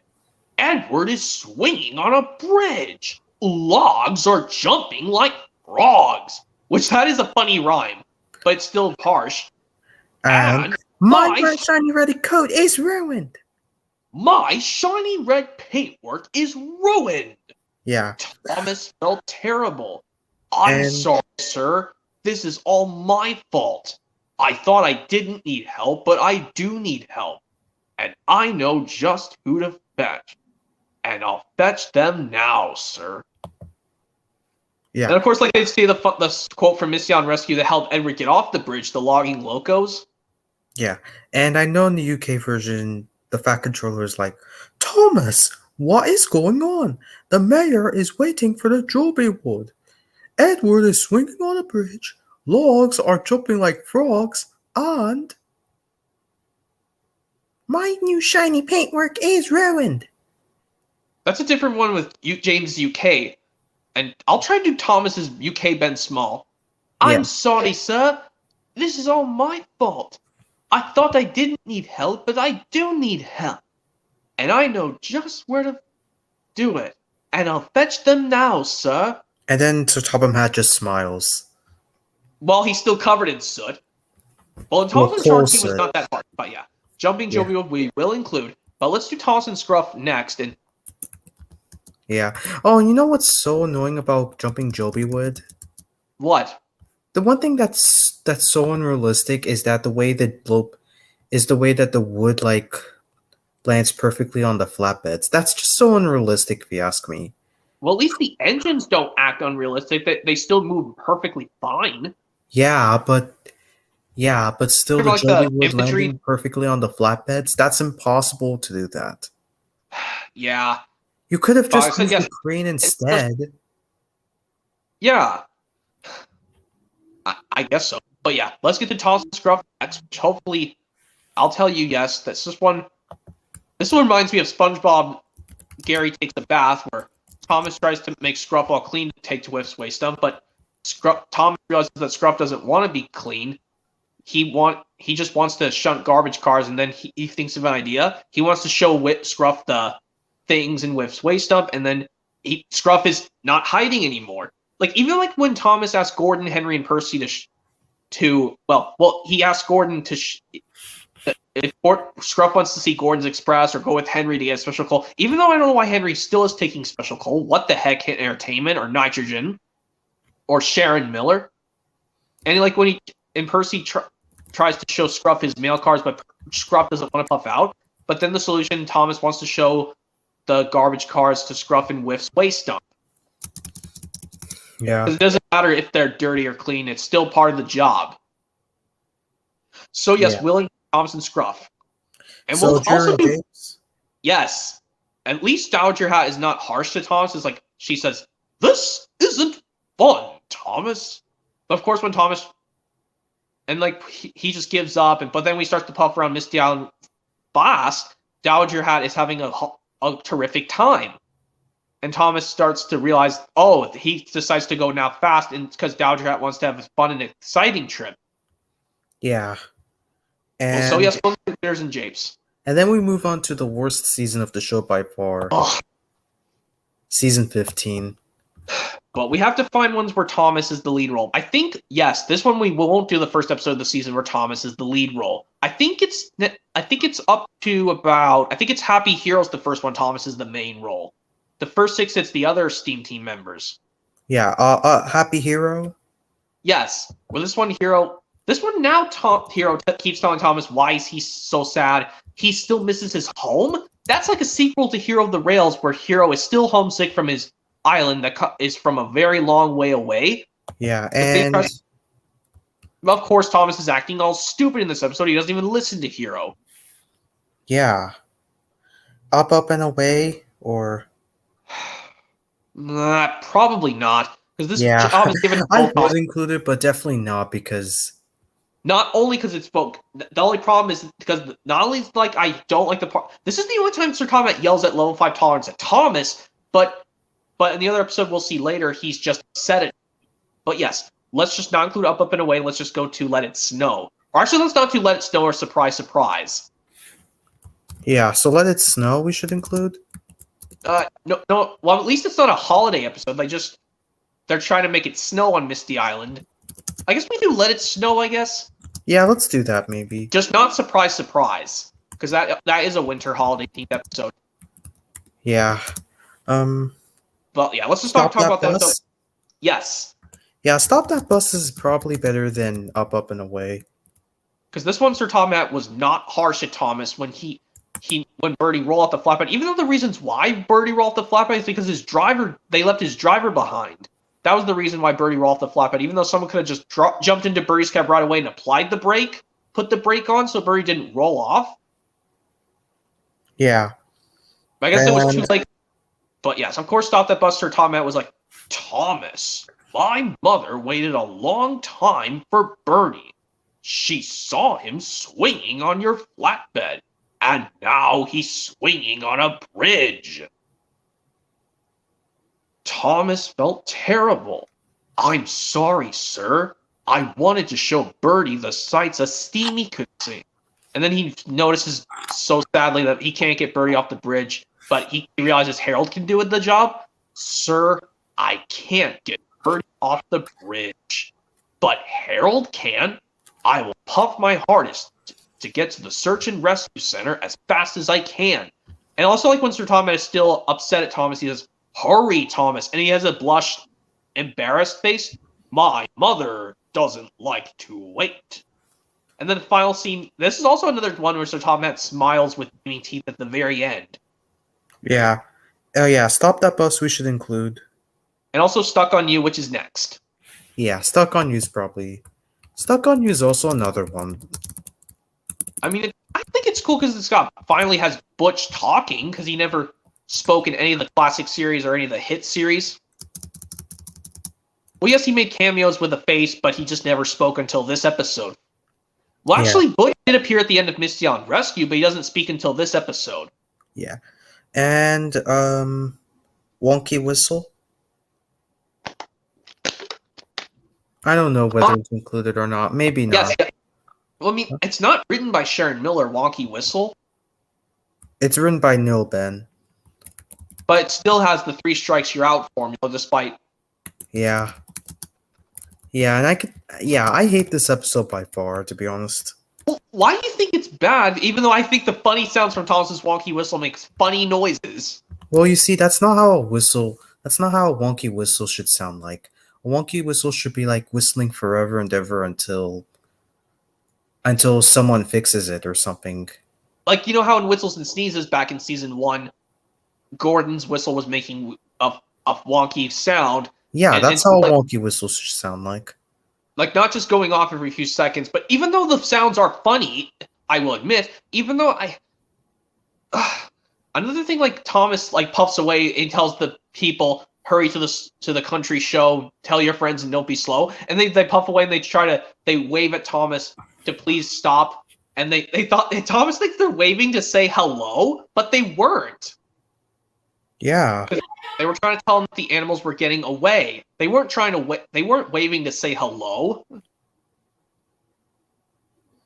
Yeah, and...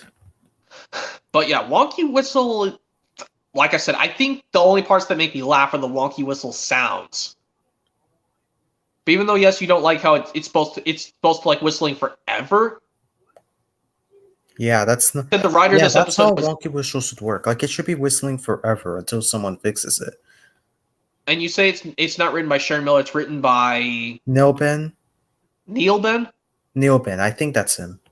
I think it's Nell, or however you say that. But yeah, of course, yeah. I think Treat I think Percy the Snowman. No, not Percy the Snowman. I don't think we should include Percy the Snowman or Tree Troll. I think they both take place during the winter holidays. Yeah, they do.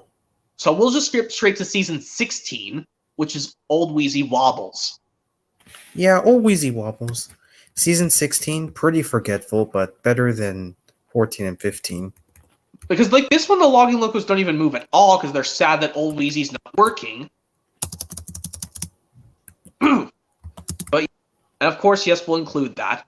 And like Express Thomas coming through? yes. I don't know why Thomas struggles in that episode, even though in the classic series he had to pull the Express when Henry was too sick.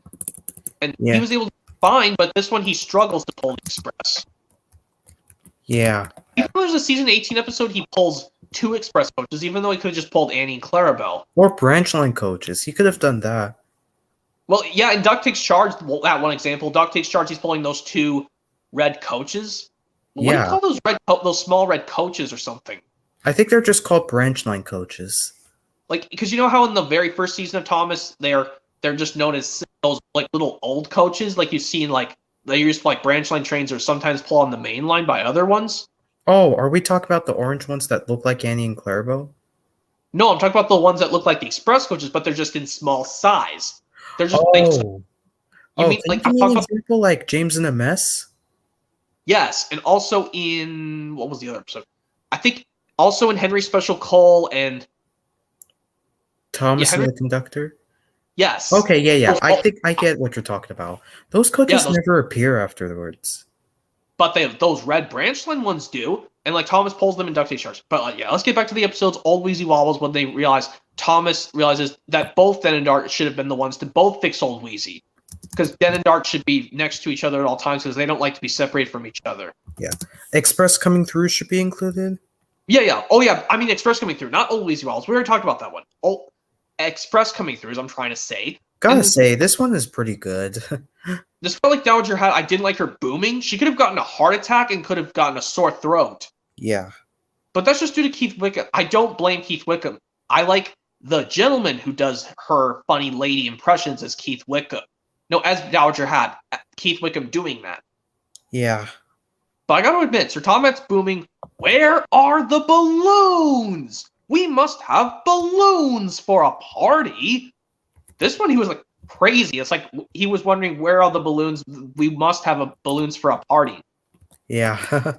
I thought it was hilarious.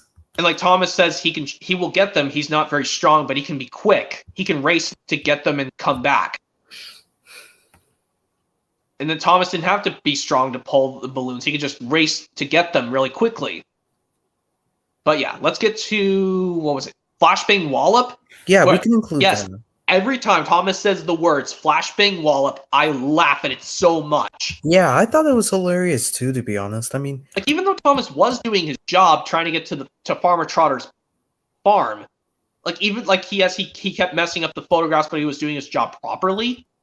At least Sir Tomat didn't scold Thomas for not doing his job for not doing his job wrong. He was doing his job properly, but despite he messed up the photographs, well, he failed to get into the third photograph, which was Henry's. And the steam startled the photographer, and it caused him to go blind. He dropped the camera, and it broke. yeah. And then but this one, another one, he doesn't yell at Thomas. After he said, Sir Topham Hatt stepped from Henry's cab. Thomas, what are you doing? I hear Percy's mail cars are derailed. James hit the buffers. And the camera is broken. I'm very sorry, sir. I was racing to be in all the photographs, and now none of us are in any photographs. And like, yes, we see Thomas pull Rocky in Flashbang Wallop, even though he said in Toss the Runaway Car from season 11 he couldn't do it. Yeah. But That's I'm actually the first time he did it was able to actually take Rocky was to push him and don't go back. Even though in James to the Rescue he was pulling Rocky. And like this one, like Gordon thinks he can be in more photographs than Thomas. They were supposed to put a beautiful like photograph of every character of the main cast of the Steam team. Mm-hmm. Yeah, But yeah, Flashbang Wallop, despite has those funny things, and Sir Hat did tell off Thomas, even though he was doing his job properly, despite he was doing something dumb by getting into the other engine's photographs. But yeah, let's get to the next one, Toss in the Garbage Train, which is by far a cool one because you think Thomas tries to think he can smell sweet for the Duchess to take her, so he can take her to tea with Lady Hat. Yeah. Yeah, at least Whip was able to help him. Yeah. Yeah, there's an instance where Michael Brandon does do the Diesel laugh, as well as him saying, "Diesel snickered away." Diesel like, but at least I'm glad this is the last season. We don't have to see Michael Brandon be voicing Diesel and be the narrator at the same time. At least I think this is the last episode we'll get to see that. Actually, no, that's not true. Well, actually, wait, no, that's not true. I think there's one more episode we'll see later, but we're focusing on. I think it was Percy and the Calliope. I think it was, yeah. But yeah, Toss the Garbage Train, yes, we'll include that. And Thomas toots the crows. Yes, Thomas tries to make sure the crows stay away from Farmer Calls Field. This one YouTuber, he makes up a funny quote when there's lots of crows when Thomas is puffing back to Farmer Calls Field, and there's tons of them. He makes a funny quote saying, "We claim this field in the name of Quebec." Oh yeah, I thought it was hilarious, the episode. And then Thomas realizes he was too busy chasing the crows. They came back. He should have just stayed at the field. Because that's what scarecrows do in real life. They're supposed to stay where they are, and they just... Yeah. Like this one, Thomas is just moving as a scarecrow instead of just staying where he is. Yeah. And Thomas and the Sounds of Sodor. Yeah, but can I tell you, like, this funny scene at the end of the episode when Thomas and his friends are composed by the famous composer? Yeah. Their whistle sounds are different. Even, like, when Mavis honks her horn. And what else? Like when Thomas is not pleased to see his friends are bothering him because the composer's trying to find the sounds of Sodor.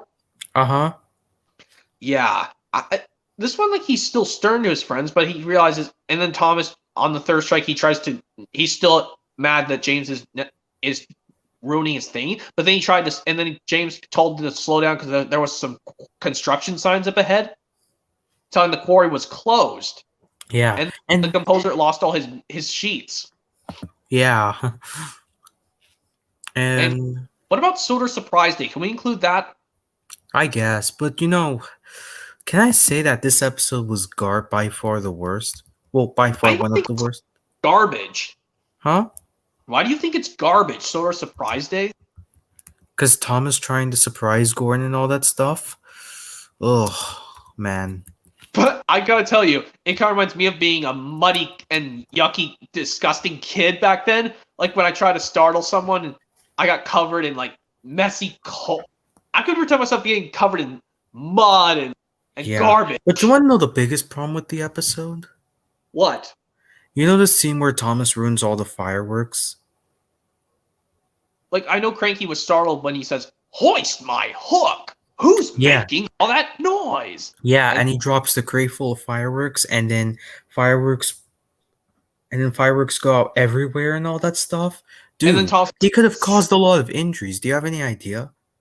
Yeah, like, what if Gordon was actually blew up, one of the fireworks exploded on Gordon, but I mean, they all just exploded for some reason, sometimes on Cranky and on Harold. They could have gotten, like, damaged, like, on their parts, and Gordon could have gotten a little bit of sparks on his boiler. Yeah, not to mention, what about the crew members as well? I think they would have. You mean the ones at the docks? The crew, not just the docks, but also the engine crew. You mean their driver and fireman? Probably yes. Yeah. Like, yes, Sir Tom Hat was still cross at Thomas. He could have been sent to a shed, though. There are no more fireworks. If we don't have any or entertainment, we will have to cancel the party. And Tom says, "Please don't cancel the party, sir. I can pump as fast as I can to get everything fixed." Yeah.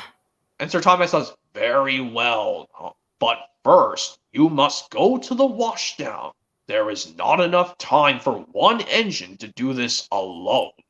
Gordon will have to pick up your bundle. And of course, we should include happy birthday, sir. Yes. Okay, yeah. Last episode of season 16 we'll do his happy birthday, sir. At least Thomas is finally acting like a really useful engine. Even though Winston wants to find that something of Sir Tom Hat when he used to ride it as a child. Yeah. And Thomas was not being silly. He was finally acting like a really useful engine. And you know who wrote this? None other than Sharon Miller herself. Yeah, she finally fixed it at last. Thomas was doing his job properly, but Winston would not stop running away from him. It was Winston who was trying to find that thing, but Thomas was trying to be strict to his jobs. Yeah, at least this time Thomas is being serious. Even though close to the end, Sir Topham Hatt yells at Thomas. Like, yes, he's crossed and saying, Thomas, you're late. Where have you been? And Thomas says, I'm sorry, sir, but if I may we show you the reason why we're late? If we could take you to Knapford Station? Very well, Thomas. I will drive Winston. And believe it or not, this alongside Happy Birthday, Sir, this alongside Thomas and the Solar of Sounds of Solors were like the only 2 episodes on the Wild Water Rescue DVD release. Well, the other ones being Percy and the Calliope and Percy and the Monster of Brendam. And don't forget Bust My Buffers. Yeah. Solar Surprise Day was the only one not to be released on DVD in the United States. Yeah. Guess good riddance, to be honest, because of the fireworks. Yeah. But let's move on to season 17. Hopefully I think this one mainly has Thomas sometimes, but I think we might have to start with probably the Thomas Way, which is my favorite season 17 episode, by the way. Because of Duck, right? Pardon me, yeah. And guess how he says, there are 2 ways to do things, Thomas. The Great Western Way and the wrong way. The Great Western Way is to go directly and promptly to the search and rescue center without dilly-dallying and without any fun. And says, Thomas, narrow bridge. Okay, you're clear. And this one, they caused confusion and delay twice in this episode, which also I'll mention this. This reminds me of Dragon Tales, Tales You Lose, where first Max and Emmy used the rhyme to go to Dragonland, but then Emmy was so pissed of having to lose at Freeze Dance, and then she goes home by herself, and then she goes back to Dragonland by herself, and then she and Max use the rhyme to go back home. They did it 4 times in this episode. Like this one, Thomas and Duck, they caused confusion and delay twice in this episode. Yeah. Well, which one do you say is even more crazier? Emmy and Max doing the rhyme Tales You Lose 4 times, or Thomas and Duck causing Tales you lose. More than Thomas and Duck causing confusion and delay twice in this episode? Yeah. So, But yeah, let's get to the rest of the episodes because I know what it reminds me of. No snow for Thomas? Yeah, I guess we could. It's not a winter holiday. It's not a Christmas episode. It's just winter-based. Yeah. I mean, it does. I mean, this episode is an example of why Thomas doesn't like snow. Why Thomas doesn't like his snowplow. But even though he was learned at the end of Terrence the Tractor, he would be sensible now and wear his snowplow in the future. Even though in Not So Hasty Cakes he complained about his snowplow giving his buffers aching, even though he kept it on in Not So Hasty Cakes. Yeah. And also in Don't Tell Thomas from season 8, he kept the snowplow on, despite he didn't want to wear a snowplow and Thomas Emily the snowplow. Yeah. And yes, no snow for Thomas we will include, despite it's even though it's a winter episode, it's not a Christmas based episode. We will include it. So Thomas's shortcut? Yeah, I think so. Let's see. The 6 billion thrilling episodes, the 5 after Away from the Sea, they go in this order. Gone Fishing in the Afternoon Tea Express, The Smelly Kipper, No More Mr. Nice Engine. Thomas's Shortcut, that's the finale of season 17. Yeah. So yes, we'll include Thomas's Shortcut. Yes. So now let's And move on then we to move on to season 18. which, yeah, I'm going to tell you when we get to the season after this, we're going to have to skip an episode. Well, let's get it to 18 first. So we'll do Not So Slow Coaches if that's good. Yeah, I think it might be good. So yes, even though yes, Annie and Claire will complain about Thomas that he's going sometimes too fast and too slow, and the first time they ever got mad at him, but then they get the taste when they go too fast being pulled by Caitlin, and then they vow to never complain about Thomas's speed again. And Thomas vows if he can get Annie and Clarabelle back, he'll never tease them again. I don't know. Does Flatbeds of Fear also count as Thomas being the main character, or does it now focus on 3 engines? I think it focuses on 3 engines. Okay, so we'll not include Flatbeds of Fear. So anyway, yeah, let's go. Let me find another episode that's Thomas's lead role. There's not much I can say because I think Not So Slow Coaches would be the first one. So yeah, I think. Oh yeah, Thomas the Emergency Cable and Thomas the Quarry Engine. We got to include those ones. What? Thomas the Quarry Engine. We will do. Yeah, Thomas the Quarry Engine. We can do that. Like this one is. Yes, I'll just say this. Thomas, at least Martin T. Sherman is voicing Diesel this time instead of making Mark Morgan be Diesel as well as being the narrator. At least Martin T. Sherman's voicing Diesel this season, and Mark Morgan's the narrator. Wait, who voices Diesel in the UK though? Was it Carrie Sherrill? Yes, I think it was, but I'm glad in this one they did Martin T. Sherman for season 17 and 18 as Diesel as well as King of the Railway. But then, but yeah, Thomas the Quarry Engine will do. Yes, and this one, yes, Sir Thomas explains to Thomas he understood Thomas that he knows that Naughty Diesel and Mavis were taking their time, but he still told Thomas he was not supposed to do that, take those cars on his own. It was not a good. He was right. But this one, Thomas, the emergency cable, that Sir Thomas was the other one getting in trouble because he refused to pick up the guy with the binoculars, the bird watcher voiced by Joe Mills. Like this one, Joe Mills voicing the bird watcher, he refused to pick him up, but then he realized he had to let the lady with the big hat off at a dry off station. And then Sir Tom Hat was now crossed with Thomas saying, "You must stop at every station and pick up your passengers, Thomas, whether you're in a bad mood or not." "Yes, sir. I know, sir. The man with the binoculars might have pulled the emergency cable, but he said he was sorry, and I think he's learned his lesson. And I've learned my lesson too, sir."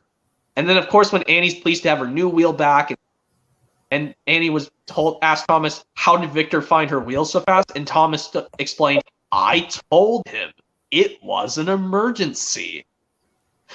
Okay, now on to more episodes. I think that's it.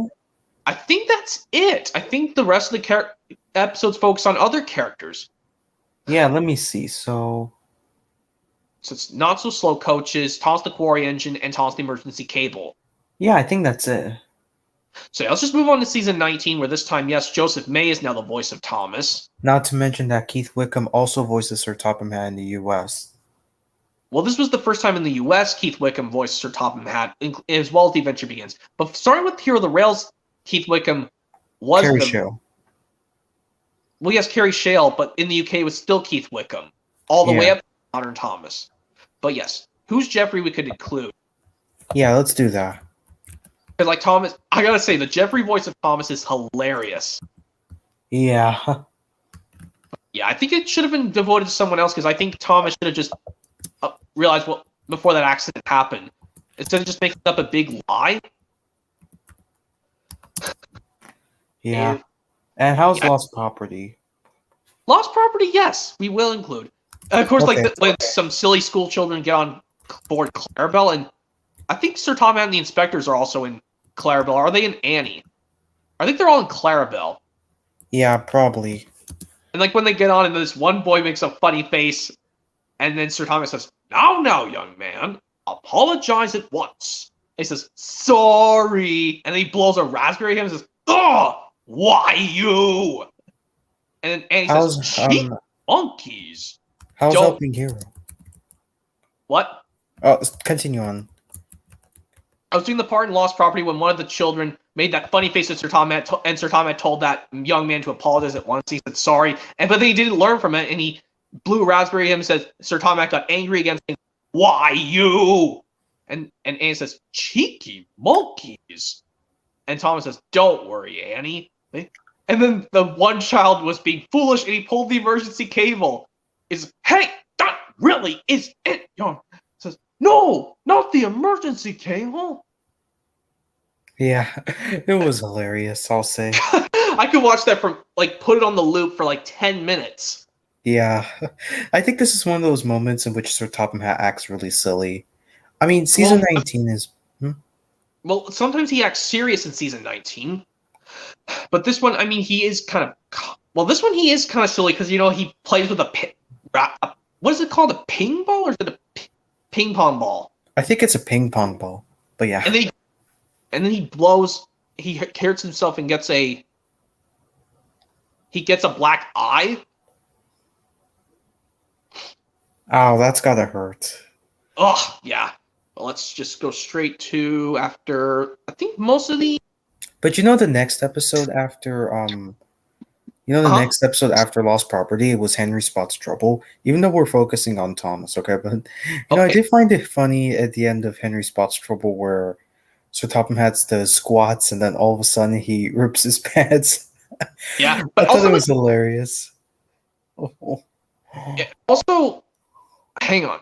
I think we might have to do the rest of this outside. I think my. Hold on. I think my brother's telling me something important, Essie. I think we might do this outside for the rest of the remainder, if you don't mind. Sure. Okay, hang on just a sec. Make sure I can still. Well, do the rest. All right, so the next episode is Helping Hero. I think we can include because Thomas is the main protagonist here. And what else?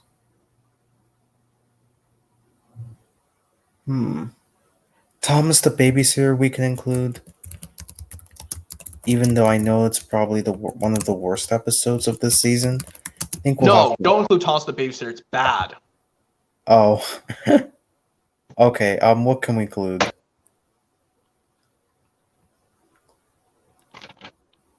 So what can we include then?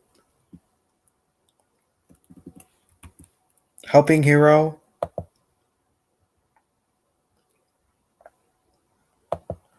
Okay,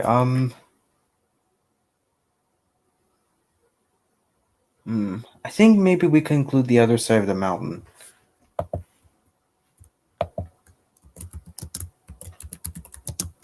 I think The Other Side of the Mountain should be okay. I think that's all of season 19. 2 more seasons to go. And let's see. I don't think Diesel and the Ducklings would be good enough.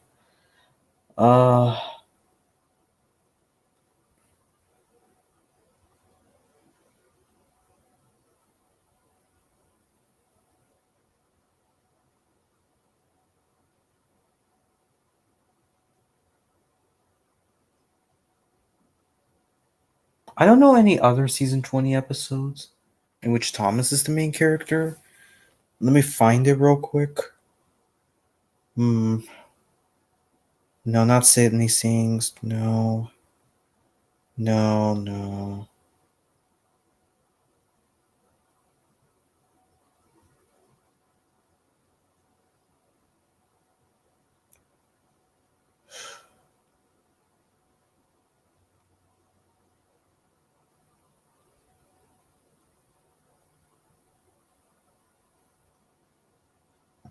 I don't know if I want to include 3 Steam Engine Scruff.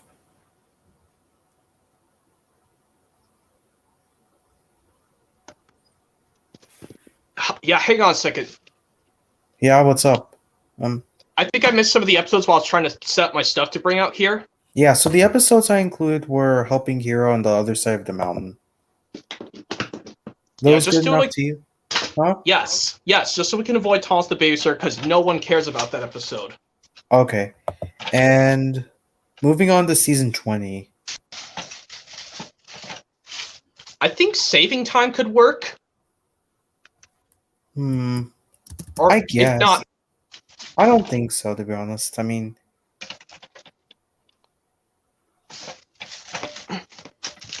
sorry. what about Three Steam Engines Gruff? Not particularly. Okay, Sorry again. Just my camera.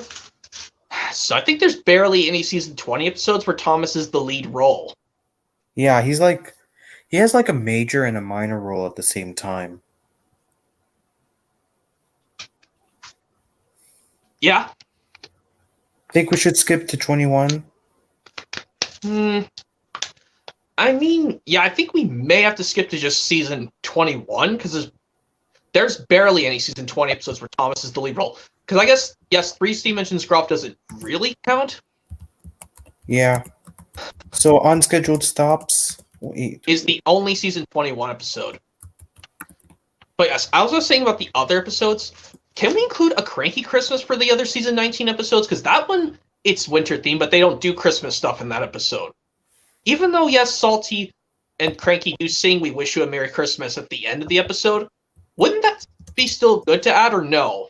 I don't think so, to be honest. It's supposed to be Christmas. It's supposed to be best of releases, though. Okay, because I mean, even though it's still winter themed, but only the portion, and yes, we don't include, I think, no, we don't include the other two, yeah. Snow Place Like Home and The Beast of Sodor don't count. Yeah. What else?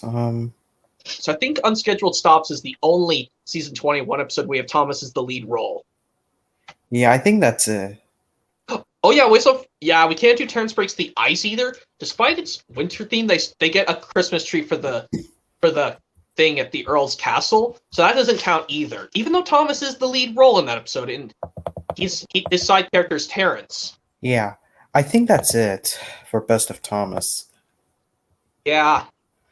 So all the way from Thomas Gets Tricked to Unscheduled Stops from season 21. It's a total of 126 episodes, so... Yep, that's even a lot of them. So now we'll do Percy next, if we have to... Let's do the Best of Edward, maybe. Just in order of engine, so we'll do Edward first? Yeah, let's do Edward. So only ones with Edward is the main character. Yeah. So of course we start with Edward Helps Out, aka Edward and Gordon in the UK. Yeah, and you know that they'll play the restored version of the season 1 intro. Yes, even like in the seasons 1 through 5 and season 6 is a different intro. Yeah.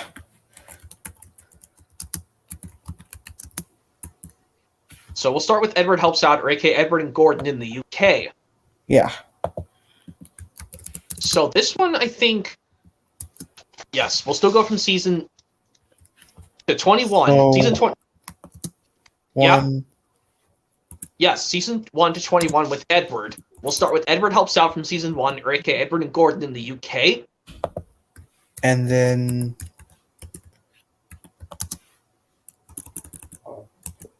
And then number 2 can be... Birdie's Chase? Yeah, so 1 from season 1, Birdie's Chase. How about Cows? I think, well, even though it focuses on Gordon and Henry towards the middle portion and towards the end. Okay, I guess we'll include Birdie's Chase. Or we can do a cow on the line, or aka Cows in the UK.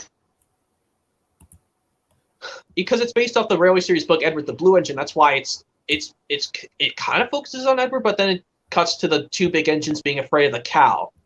Wait, what about Trouble in the Shed, though? Have you thought about that? Oh, yes. Trouble in the Shed, even though that's Percy's first time appearing, we should do that. Yeah, let's do that. So Edward Helps Out and Trouble in the Shed will be the only two even though we have to do it for, even though if it wasn't mine, we'd use it for the other characters. We have to reuse the same episodes. Yeah. Because So Trouble in the Shed is Percy's introduction. yeah. Anyways, Trouble in the Shed is one of them. Also, another one Edward helps out is the first one. And what else can we include? So we can do Birdie's Chase. I think Save from Scrap would be another one. Yeah, Birdie's Chase. I guess we could do A Cow on the Line. Because that and Birdie's Chase and Save from Scrap and Old Iron are based off the Edward the Blue Engine Railway Series book, even though I think in Old Iron, James is more focused than Edward is. Yeah, I know. Anyways, So I think after Save from Scrap, well, we got to do A Cow on the Line. No, Birdie's Chase. Save from Scrap. So, oh shoot, I put season 1 for A Cow on the Line. It's season 2. It's okay. Anyway, so Save from Scrap. Save from Scrap. We don't do Old Iron, and we don't do. I think we got Edward's Exploit. All the way to Edward's Exploit, yes, in season 2. And then Never mind, Gordon. I'm sure Boko will be happy to let you pull his freight cars for a while. Gordon spluttered. I won't pull Boko's dirty cars. I won't run on branch lines. Why not? It'd be a nice change. Sir Topham Hatt would never approve, said. Branch lines are vulgar. Yeah, yeah, I thought it was hilarious when he spluttered. Well, we're just doing Edward's Exploit, yes. Oh yeah, sorry. I thought we were talking about. But yes, you know how like yes, they're not supposed to, saying shut up is inappropriate for kids. Like after says, like Gordon says, just pathetic, grunted Gordon. He should give up and be preserved before it's too late. Yeah. And then Duck says, shut up, burst out Duck. You're all jealous. Edward's better than any of you. Yeah, I thought saying shut up was kind of inappropriate for little kids.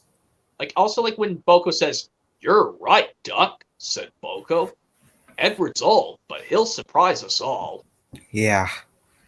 Anyway, so Edward, Trevor, and the Really Useful Party? Yeah. Yeah, Edward, Trevor, and the Really Useful Party, the only episode from Season 3 with Edward as the main character.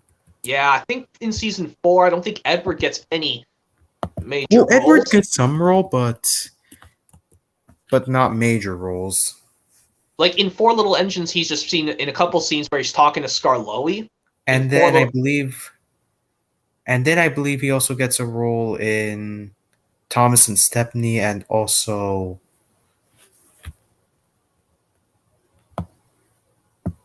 I think in Thomas Meets the Queen as well. Oh yeah, Thomas Meets the Queen. I think that's it. Like and also Thomas and Stepney, when Edward says, I hope you'll get to meet Thomas too, said Edward. You both have branch lines you should both be proud of. Yeah. So yeah, that also goes for Season 5 as well. And like also in Thomas Meets the Queen, when Edward says, I'm too old to pull important trains, said Edward. I'm in disgrace. He'll choose me, of course, boasted James. You, snorted Henry, you can't climb hills. He'll ask me to pull the train, and I'll have a new coat of paint. And also when Edward says, beep, the Queen is here. Yeah. So, yeah, I don't think Edward has any main roles in Seasons 4 or 5, even though he does have a minor role, but that still doesn't count. Yeah, I know in one example is in Happy Ever After. I thought in like that one scene when Percy asks Edward, where do I find them? And Edward says, they're probably pumping up in your smokestack. And then he says, now I have to fetch my special train. I thought that Alec Baldwin was going to say, I'm taking gas to the wedding. I guess like actual gas, like, you know, to fill up the smoke thing, like when they do the dance recital at the church and the party thing at the wedding. But no, he meant passengers. Yes, he says, I'm taking guests to the wedding. Now I know he says, I'm taking guests to the wedding. Oh, That's what he's trying to. But yes, and also like in what was the other episode? Also in Rusty and the Boulder, when he tells to Rusty, it's called Thumper. Apparently, it helps collect the rock faster. And Haunted Henry, he also has a role. Yes, whenever that owl hoots, a mist rolls in. There's a legend in the mist's about. There's a ghost about too. Take care on the old line, Henry.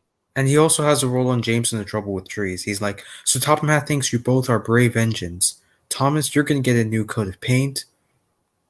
And James, Sir Topham Hatt says that tomorrow you'll pull the Special Express. Everyone was very happy. Yeah. Also, one role that Edward had in Harvey to the Rescue was after Henry said, Harvey's different, said Henry. He doesn't even look like an engine, said Edward. Surely. Yeah, huh? Edward. I'm trying to find ones where Edward's the main role, because I think some of season 6, yes, he's also a minor role. Actually, he has one in Edward the Really Useful Engine, or Edward the Very Useful Engine in the UK. Edward the is it called Edward the Very Useful Engine? In US, it's really, but in the UK, it's very. But I don't know why on us Americans we got the UK title, the Very Useful Engine, but it's titled Really. Edward the Really Useful Engine. So, you think we should include it? Yes, and because I guess there's going to be no season 4 or 5 because he has a minor role. But there's also one scene in It's Only Snow when he says, "Driver says there's more snow on the way," said Edward. We'll soon be wearing our snowplows. You'll enjoy that, won't you, Thomas? Teased Henry. You know I won't. I don't like my snowplow. And also, like he says, the tree will have lights and stand in the middle of the village, said Edward. Make sure you get it to Toby safely. Yeah. Yeah. And also in Scaredy Engine's way, he says, they say that on Halloween, the ghost engine returns to the smelters looking for his lost whistle. Anyways, so Edward the Really Useful Engine we can include. Edward's Brass Band also included. Yes, this one we can explain. Yes, we fixed the sync where at least this one, yes, Thomas puffs up to Edward still saying, "What's up? Your smells has brought your smoke box." I'm on my way to pick up the brass band. The concert is tomorrow night. Yes, and also when Thomas says, "Don't crack your smoke box," it assumes it on him. Don't crack your smoke box, teased. And also like when it says, "Please, sir," pleaded, "will the fitters be finished soon?" Oh, and I was like, "I'll get you to the concert in time," Edward cried. Yeah. So season 8, Edward the Great. I remember I used to watch that episode on It's Great to Be an Engine. Yeah. Also, like when, Edward barely talks in the episode, even though there are sometimes he does speak. But he just does his panting with Michael Brandon and says, "We'll do my best. We'll do my best." And also like when he says, nearly there, he gasped. Yeah. And this is one, and I believe this was one of those episodes in which all the drivers get speaking role. Yeah. Like, I think this is, like, believe it or not, I think season 8 was one of the rare times in which they actually have drivers speaking. Yeah, like, I know for a fact because I watched these episodes before. Like Too Hot for Thomas, where Thomas's driver says, "If we get everything done, we might still be able to take some children." Yeah, I think we should have included saving Edward as a part of Thomas being the main role, even though it's mainly on Edward.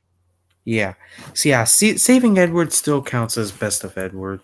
Yeah, so I think, well, we'll get to that episode later, but also, yeah, I think we're trying to find episodes with season 9 with Edwards, because Edward the Great is the only season 8 episode where it focuses on Edward. I don't know any other ones besides Saving Edward. Also, I can tell you this in James Goes Too Far, when Edward begs for James, "Can you please take these slate cars to the quarry?" "Can you take these slate cars to the quarry?" Edward asked.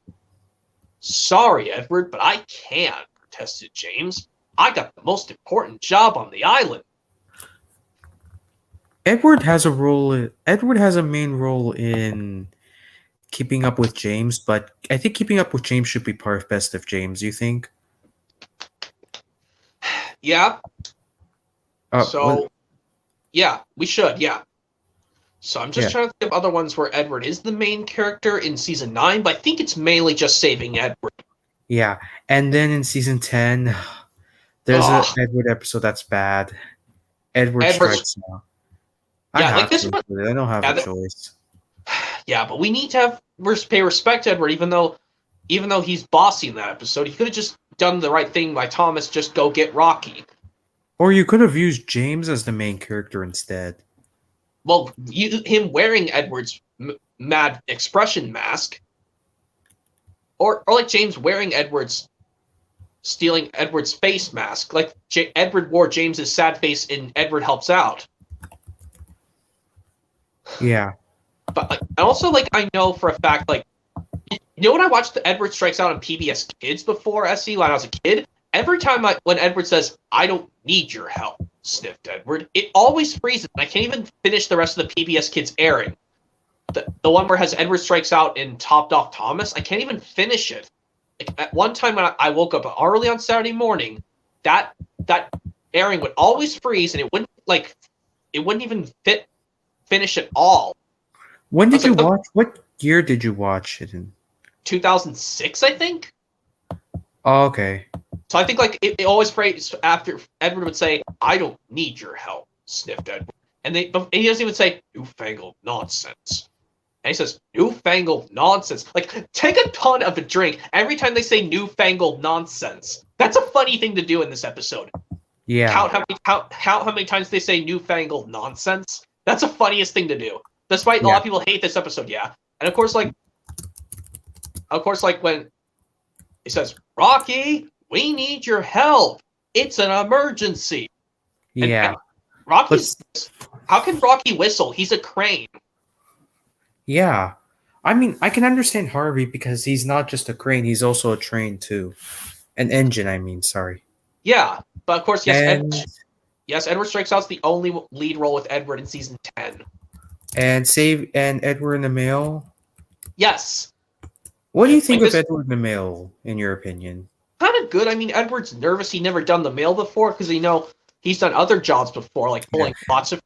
Like, this one, he thinks he's trying to be old, like Michael Brandon tries to make him sound that old. Like, this one, he says, "I don't want Sir Topham Hatt to figure out that I can't deliver the mail.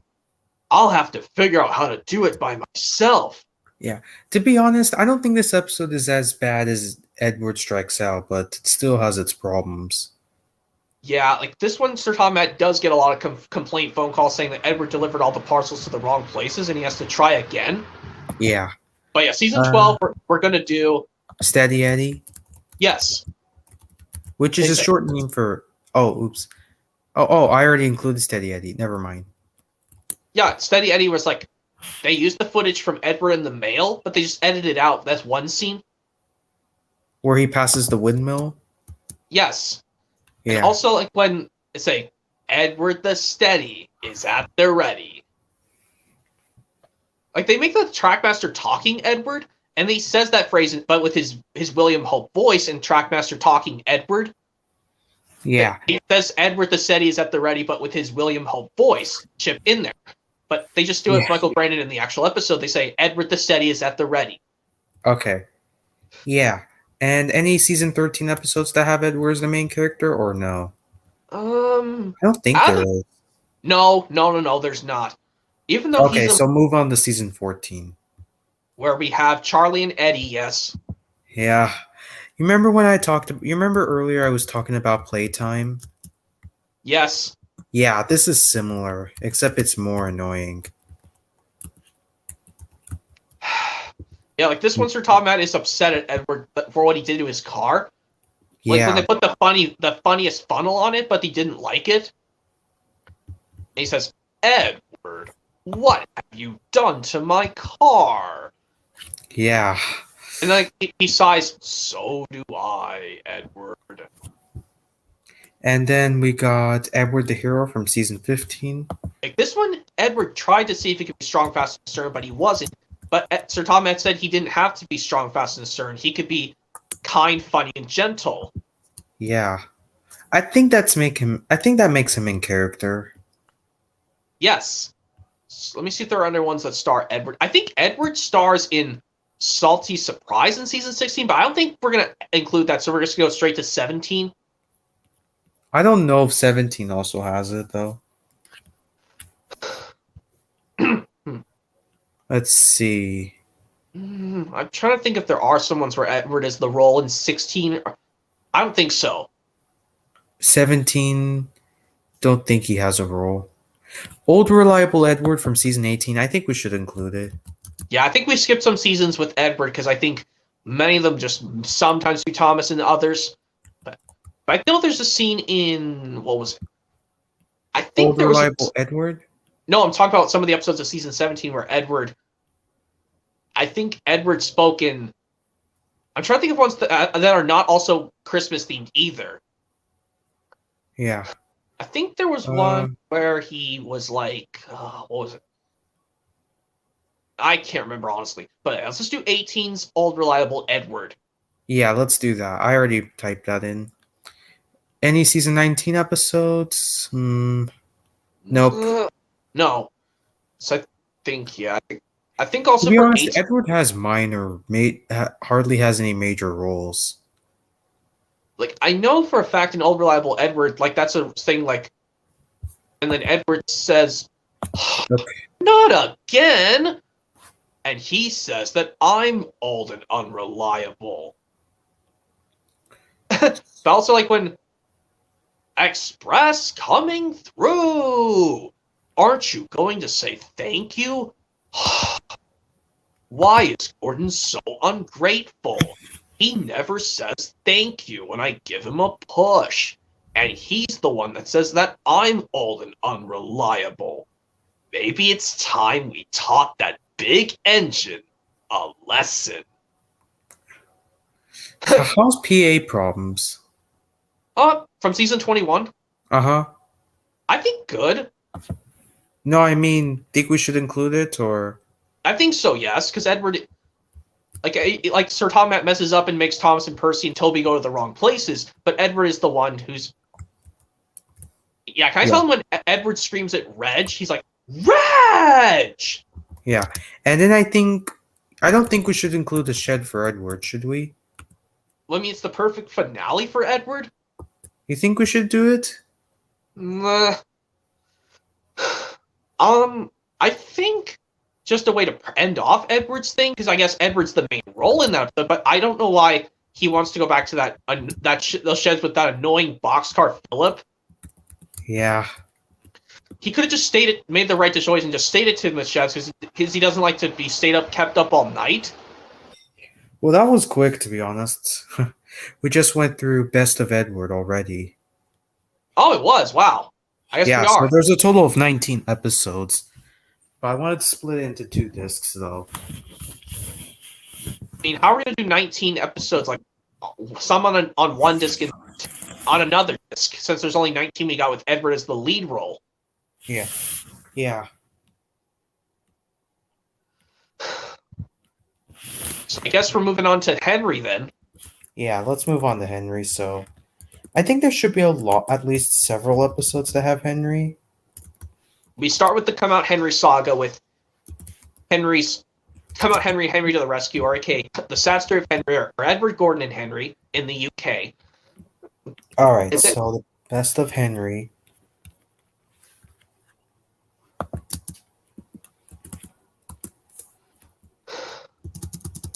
So, want to shrink the font to 11. So, Come Out Henry, you said? Yes, and then Henry to the Rescue, or aka they're called The Sad Story of Henry and Edward Gordon and Henry. Yeah, so Come Out Henry. You know in the scene in Come Out Henry in the UK version when Ringo Starr says, when he scolds Henry that if he's not going to come out the tunnel, then they should take away his rails. He's like, in the Ringo Starr UK version, he's like, "We shall take away your rails," he said, "and leave you here for always and always and always." But in the US version, he says, "We shall take away your rails," he said, "and leave you here until you're ready to come out of the tunnel." In the George Carlin... Huh? Oh, shoot. I'm sorry. I was doing the Ringo Starr US one saying, "Leave you here until you're ready to come out of the tunnel." Yeah, I thought it was harsh in the Ringo Starr UK version when he was like, "Leave you here for always and always and always." That means forever. But at least in the next episode, they pick up on the cliffhanger. Yeah, I thought that was but I still think that was a little harsh, though. But in the Ringo Starr US and George Carlin versions, they're like, leave you here until you're ready to come out of the tunnel. Yeah, I But think let's that's a move on lot better.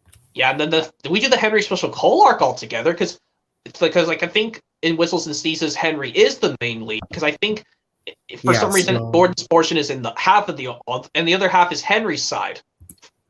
Yeah, but most of the portion in Whistles and Sneezes are pretty much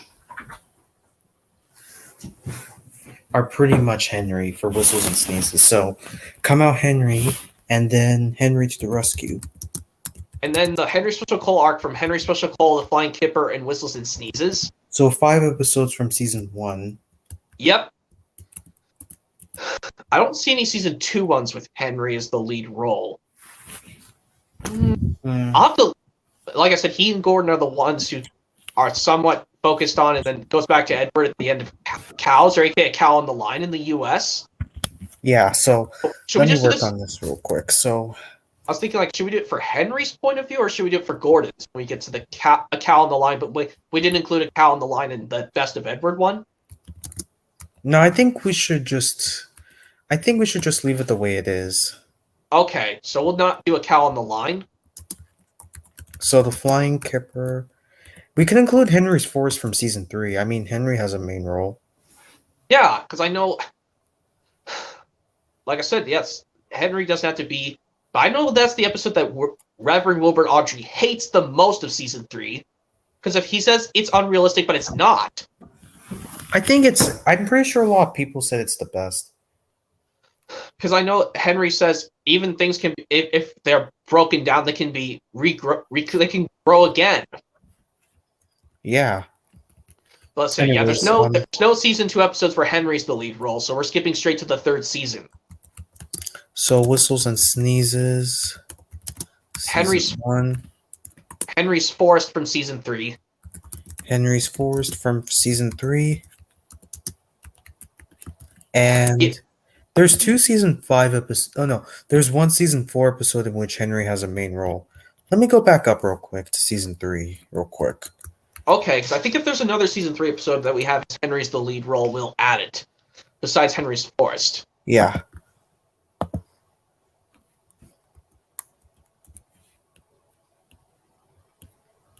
So let's see. What about Tender Engines? Oh yes, even though it focuses on Gordon at the beginning, but the rest is now on about Henry. Think we should include it? I think we should, because it's like the Whistles and Sneezes episode in a way. The first half is Gordon's portion, and the other one's Henry's. Yeah, let's do that. So Tender Engines and Henry's Forest. Well, Henry's Forest, then Tender Engines, because we got to go in order of the episodes. Yeah, so season 4, Henry and the Elephant. Yes. And Fish. And the season 4 version of Fish. Yeah. Even though I think... And the way that the engines complain is hilarious. They were like, "Where is Percy?" mumbled Henry. "He should fetch our cars." "We get no rest," complained James. "What's the matter, Henry? There's no rain today. Stop worrying and do some work instead." "I'm not afraid of getting wet anymore," huffed Henry. "Anyways, you look silly enough to be a clown. You should join the circus." "Oh," whispered Percy. "So you heard the news?" "What news?" grunted Gordon. Well, actually, in the US version, George Carlin doesn't say grunted Gordon, but in the UK, Michael Angelis actually says grunted Gordon. He says, "About the circus." "Percy, what are you talking about?" snorted James. The circus has arrived," exclaimed Percy. "I've been shunting special cars. Sir Hopham Hatt needs your help, too. The engines soon forgot to be tired and cross." And Henry says, pushing cars, grunted Henry. Yeah, the scene when Henry's close-up of his scared face used to scare me in Henry and the Elephant. Oh, yeah. And let's move on to season 5. But before we get to that, I was going to say, yes, the close-up of Henry's scared face used to scare me in Henry and the Elephant, but now I think it's hilarious. But it's like when the workmen say, "We started to dig at the block, but it grunted and moved," one said. And yeah. And the season 4 version of Fish is also Henry's main role in season 4. I think it is mostly, because I think it only focuses on him, but I think at the very end it just focuses on Duck. Okay. But would it work for Henry's portion of the season 4 version of Fish? I think it can work. So yeah, we'll not do it for Duck's version, but for Henry's we will, because it focuses more on Henry. Yeah. Yeah, Haunted Henry and Something in the Air from season 5 can work. Yeah, both of those two, yes. Even though, yes, I know in Haunted Henry, you know how in the Sprout airing of Haunted Henry, they had to cut out the word stupid, so they didn't want kids interfering with that word. Wait, in the UK? No, on the Sprout airing of the US version of Haunted Henry, I think they might have changed it so Alec Baldwin didn't say stupid bird. He says silly bird instead of stupid bird. Yeah. Wait. Did that actually happen? I think so. I'll still look up Haunted I'll Henry. check. I'll check. I mean, I'm in Wiki right now. Because if it doesn't, Yeah, it was. It was. And the Sprout airing, yes, they had to change it from stupid to silly. Yeah. Other than I that, bet the he rest said silly bird. puffed Henry. Owls, mists, ghosts. Edward's going soft in the boiler. There's no mist. But Anyway, so yeah, Haunted Henry will do. And of course the other ones, but Henry was wrong. What's that? Cried Henry. Yeah, Something in the Air, I think it focuses more on Henry, even though it's like Thomas for a few minutes, but then Henry goes to the rest of the scene. yeah, I think we should do that. Yeah, do you think the Angelus version of Sir Thomas scolding Henry is more harsher than the Baldwin one? I don't know which one, but Like the Alec Baldwin version, he goes, engines don't swim, Henry. You were meant to deliver fish, not swim with them. You should know that by now. yeah, let's see if there's any Henry episodes from season 6. I don't think there is. Well, I know he had an accident in the World's Strongest Engine. I mean, I think he is the major role towards the end of the World's Strongest Engine. It's mostly Diesel. Okay, because the other engines are not happy that they don't want Diesel back. So let's just move on to season 7, and I think we should include What's the Matter with Henry. Yes, and then Thomas asked, what's the matter with you, Henry? Thomas asked. Oh, and did you know there's a goof on PBS airings? With is added twice. What is? With, what's the matter with Henry? I don't know. Yeah. It's funny people saying, what's the matter with Henry? But on the DVD release of Percy Saves the Day, it's fixed. Yeah. I'm pretty sure it was originally like that in 2004, right? Yeah. So, What's the Matter with Henry included? Any other episodes? Or that's it? Hello?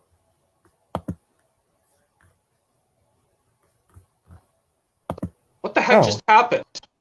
Huh, that's weird. I wasn't doing expect that. Huh? But, yeah, as I was saying, yes, they fixed it on the Percy Saves the Day release. But that doesn't excuse that they still have the Robert Hartshorn score and What's the Matter with Henry. But even though they fixed the error on the title card, which was good. Yeah, but in this one, on the fan-made one, this would have the original music. Which Yes, of course, like... And like the stock footage in that one, when Henry Shriver says, "You can do it, Henry," it's mirrored version from Henry the Elephant. But when his driver says, "Neither do I," said his driver, "but we must clear the line." But this one he says, "You can do it, Henry," encouraged his driver. And then Emily says, "Are you all right, Henry?" "No, I'm stuck." Any other season 7 episodes with Henry? I don't think so. No. That's it. The only season 7 one I know is What's the Matter with Henry, but I guess we'll move on to season 8. With Henry and the Wishing Tree. Which I think, believe it or not, people thought it was the start of Henry's downfall. Like even though Henry doesn't try to act like grumpy like Gordon, they're trying to make him nice, caring for other engines. And also, it's funny, like, Gordon and Henry's rivalry does happen sometimes in that episode. Like, when Henry pulls into the Knapford station with his log train, and Gordon is not pleased to see him, he says, "Keep your smelly freight away from my passengers," grumbled Gordon. "But it's only logs," chuffed Henry. Yeah, I was like, what is... I mean, Henry was just trying to tell Gordon it's just logs. There's nothing wrong about that. and Gordon is still snaps back at Henry saying, "Passengers and freight do not mix," and beached away. And of course, like when Sir Topham Hatt tells him there have been complaints, he gets cross at Henry twice in this episode. First, like when he told him there have been complaints, passengers are not like logs. He needs to learn to be gentle. But Henry's been gentle in the past. I don't know why he messes this up now. That's why people don't even like Henry in the Wishing Tree. Yeah, no wonder why. And also like when he gets cross at him again, saying, "What are you doing, Henry?" asks Sir Topham Hatt. "You are causing confusion and delay." And then he, of course, tells Henry, "Wishing trees don't run railways," said Sir Topham Hatt. "That's my job. Gordon just needed some repairs. He'll be back tomorrow." Henry was delighted. But of course, yeah, let's move on to season 9, because I don't think there's any other episodes where Henry's the main role in season 8. Season 9, Henry in the flagpole? Yeah. And then Henry's surprised, "I didn't expect to see the flagpole down there.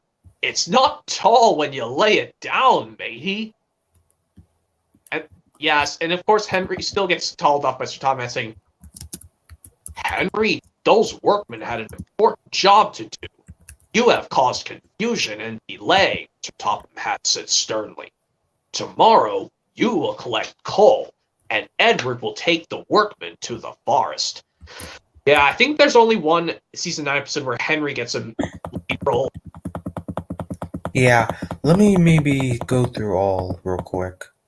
Because I'll tell you what season 10 episode Henry's a lead role. Well, yes, I'll tell you this because I think we'll still include this episode because it's Henry related. Yeah. It's Big Strong Henry from season 10. Yeah, Big Strong Henry's what we'll include. Yes, despite we're doing this one, yes, should have been episode 17 of season 10. We'll still do it because we're doing episodes mainly focused on Henry. Yeah, I was going to think of including It's Good to Be Gordon, but that focuses on Gordon more. Yeah. So we'll just do Big Strong Henry if that's fine. Yeah, let's do that. And Henry's Lucky Day from season 11. Yeah, and also like in Henry's Big Strong Henry, can I tell you Brandon's Henry screaming help is better than Angelus's when he like how is Gordon's hill like on a big slope, but then when Henry puffs down the hill, it goes down like that's a cool setting. I watched Big Strong Henry so many times. I remember I used to watch it on Holiday Express release. It's not on Holiday Express, Big Strong Henry. Oh. I'm talking about Big Strong. I thought we were talking about Henry's Lucky Day. No, I'm talking about Big Strong Henry. Like, how did Gordon's Hill become like a centered like how is like there's no like slope on either side, but there's one slope on the other side? I was like, that's a cool set. I don't know why they didn't bring it back in the CGI series. Yeah. This like it's pretending to be Gordon's Hill, but it's like, where did that setting go? And also, how did Henry even come off the tracks? Like when he derails. Michael Brandon goes, "Whoa!"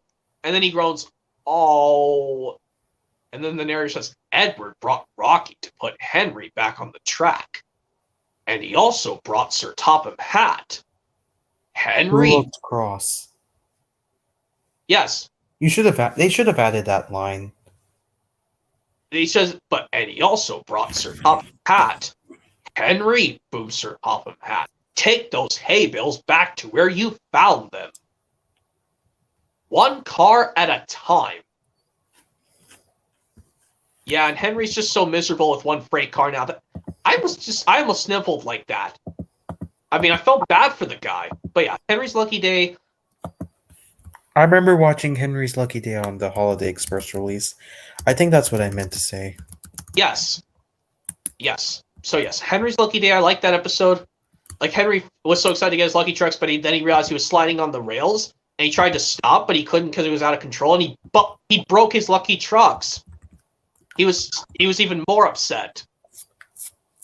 Does anyone notice that Edward's scale model is almost different, kind of? Whose? Edward's pack scale model? Because there's never a time Edward was with the pack. No, I mean the way he looks at the screen or something. For some reason, I thought his scale model was a little different. Yeah, And of course, like, this is the first time in instance where Henry failed to try to go Gordon's Hill, but he's done it in the past. Yeah. But yeah. And of course, season 12, we get Henry gets it wrong. Yeah. Another pretty bad Henry episode. I mean, I know Henry's not supposed to worry this much. But yeah, let's go to the season 13 episodes. I'm pretty sure this is the only season 12 episode where Henry's the main focus. This is why they make other episodes, like other characters do it, other focus in season 12. But season 13, we did get a Henry episode towards the end of season 13, which is Henry's good deeds. Uh-huh. Yeah. And Henry didn't succeed at trying to do good deeds, but for some reason he was able to do one good deed. Yeah. And Here, I think it's 11 o'clock almost, SC, so I think we're going to do one more episode, and then we'll call it quits, and we'll do another one sometime. yeah, we can do that. Okay, so 14 we'll do Henry's health and safety. Actually, And there's two episodes. Also Henry's magic box as well, but I don't think No, just Henry's health and safety. Henry's happy cool. Yes. And then I think no season 16 episodes with Henry. Yeah, so Henry's happy cool we can include. Even Despite though I still gives me that it bothers me that Henry still has to take special call, even though they literally fixed that problem in season 1 all the way back, and Henry was told by Sir Tom that the new shape means he doesn't need special call anymore. yeah, I know, right? They even did this in It's Good to Be Gordon as well. Yes, that was the first instance where they did that. But yeah, I think season 17 there is an episode where Henry's the lead role. I think it's Henry's Hero, but I think Hero's. It was. Even though it's focused on both Hero and Henry. Let's do that, actually. But yeah, there's also some times when Henry's not acting like a Brady cat in season 17. One example is in Kevin's Cranky Friend when he and James are mad to please tell Cranky to come on. He says, "Come on, Cranky!" And they whistle impatiently, and Sir Thomas is like, "Cranky, look at this mess. What is going on here?" But yeah. Yeah. And for season... I think for season 19, Henry spots trouble. Yeah. Here, I think we're going to finish this quickly, and then we'll end it off. Because we've been going on for almost 3 hours. Yeah. I think we're going to end this off. We'll stop at season 19's Henry Spots Trouble. Yeah. And I'll let you know if I see any other episodes. So yeah, I'll end this here. Yeah, we'll do the rest. We'll pick up from some other time next time.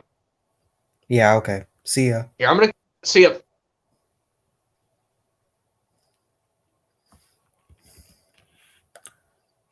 Anyways, thanks for watching, guys. Hope you enjoyed this stream, and I'll see you guys tomorrow. Oh, I'll see you guys another time. This is me, over and out.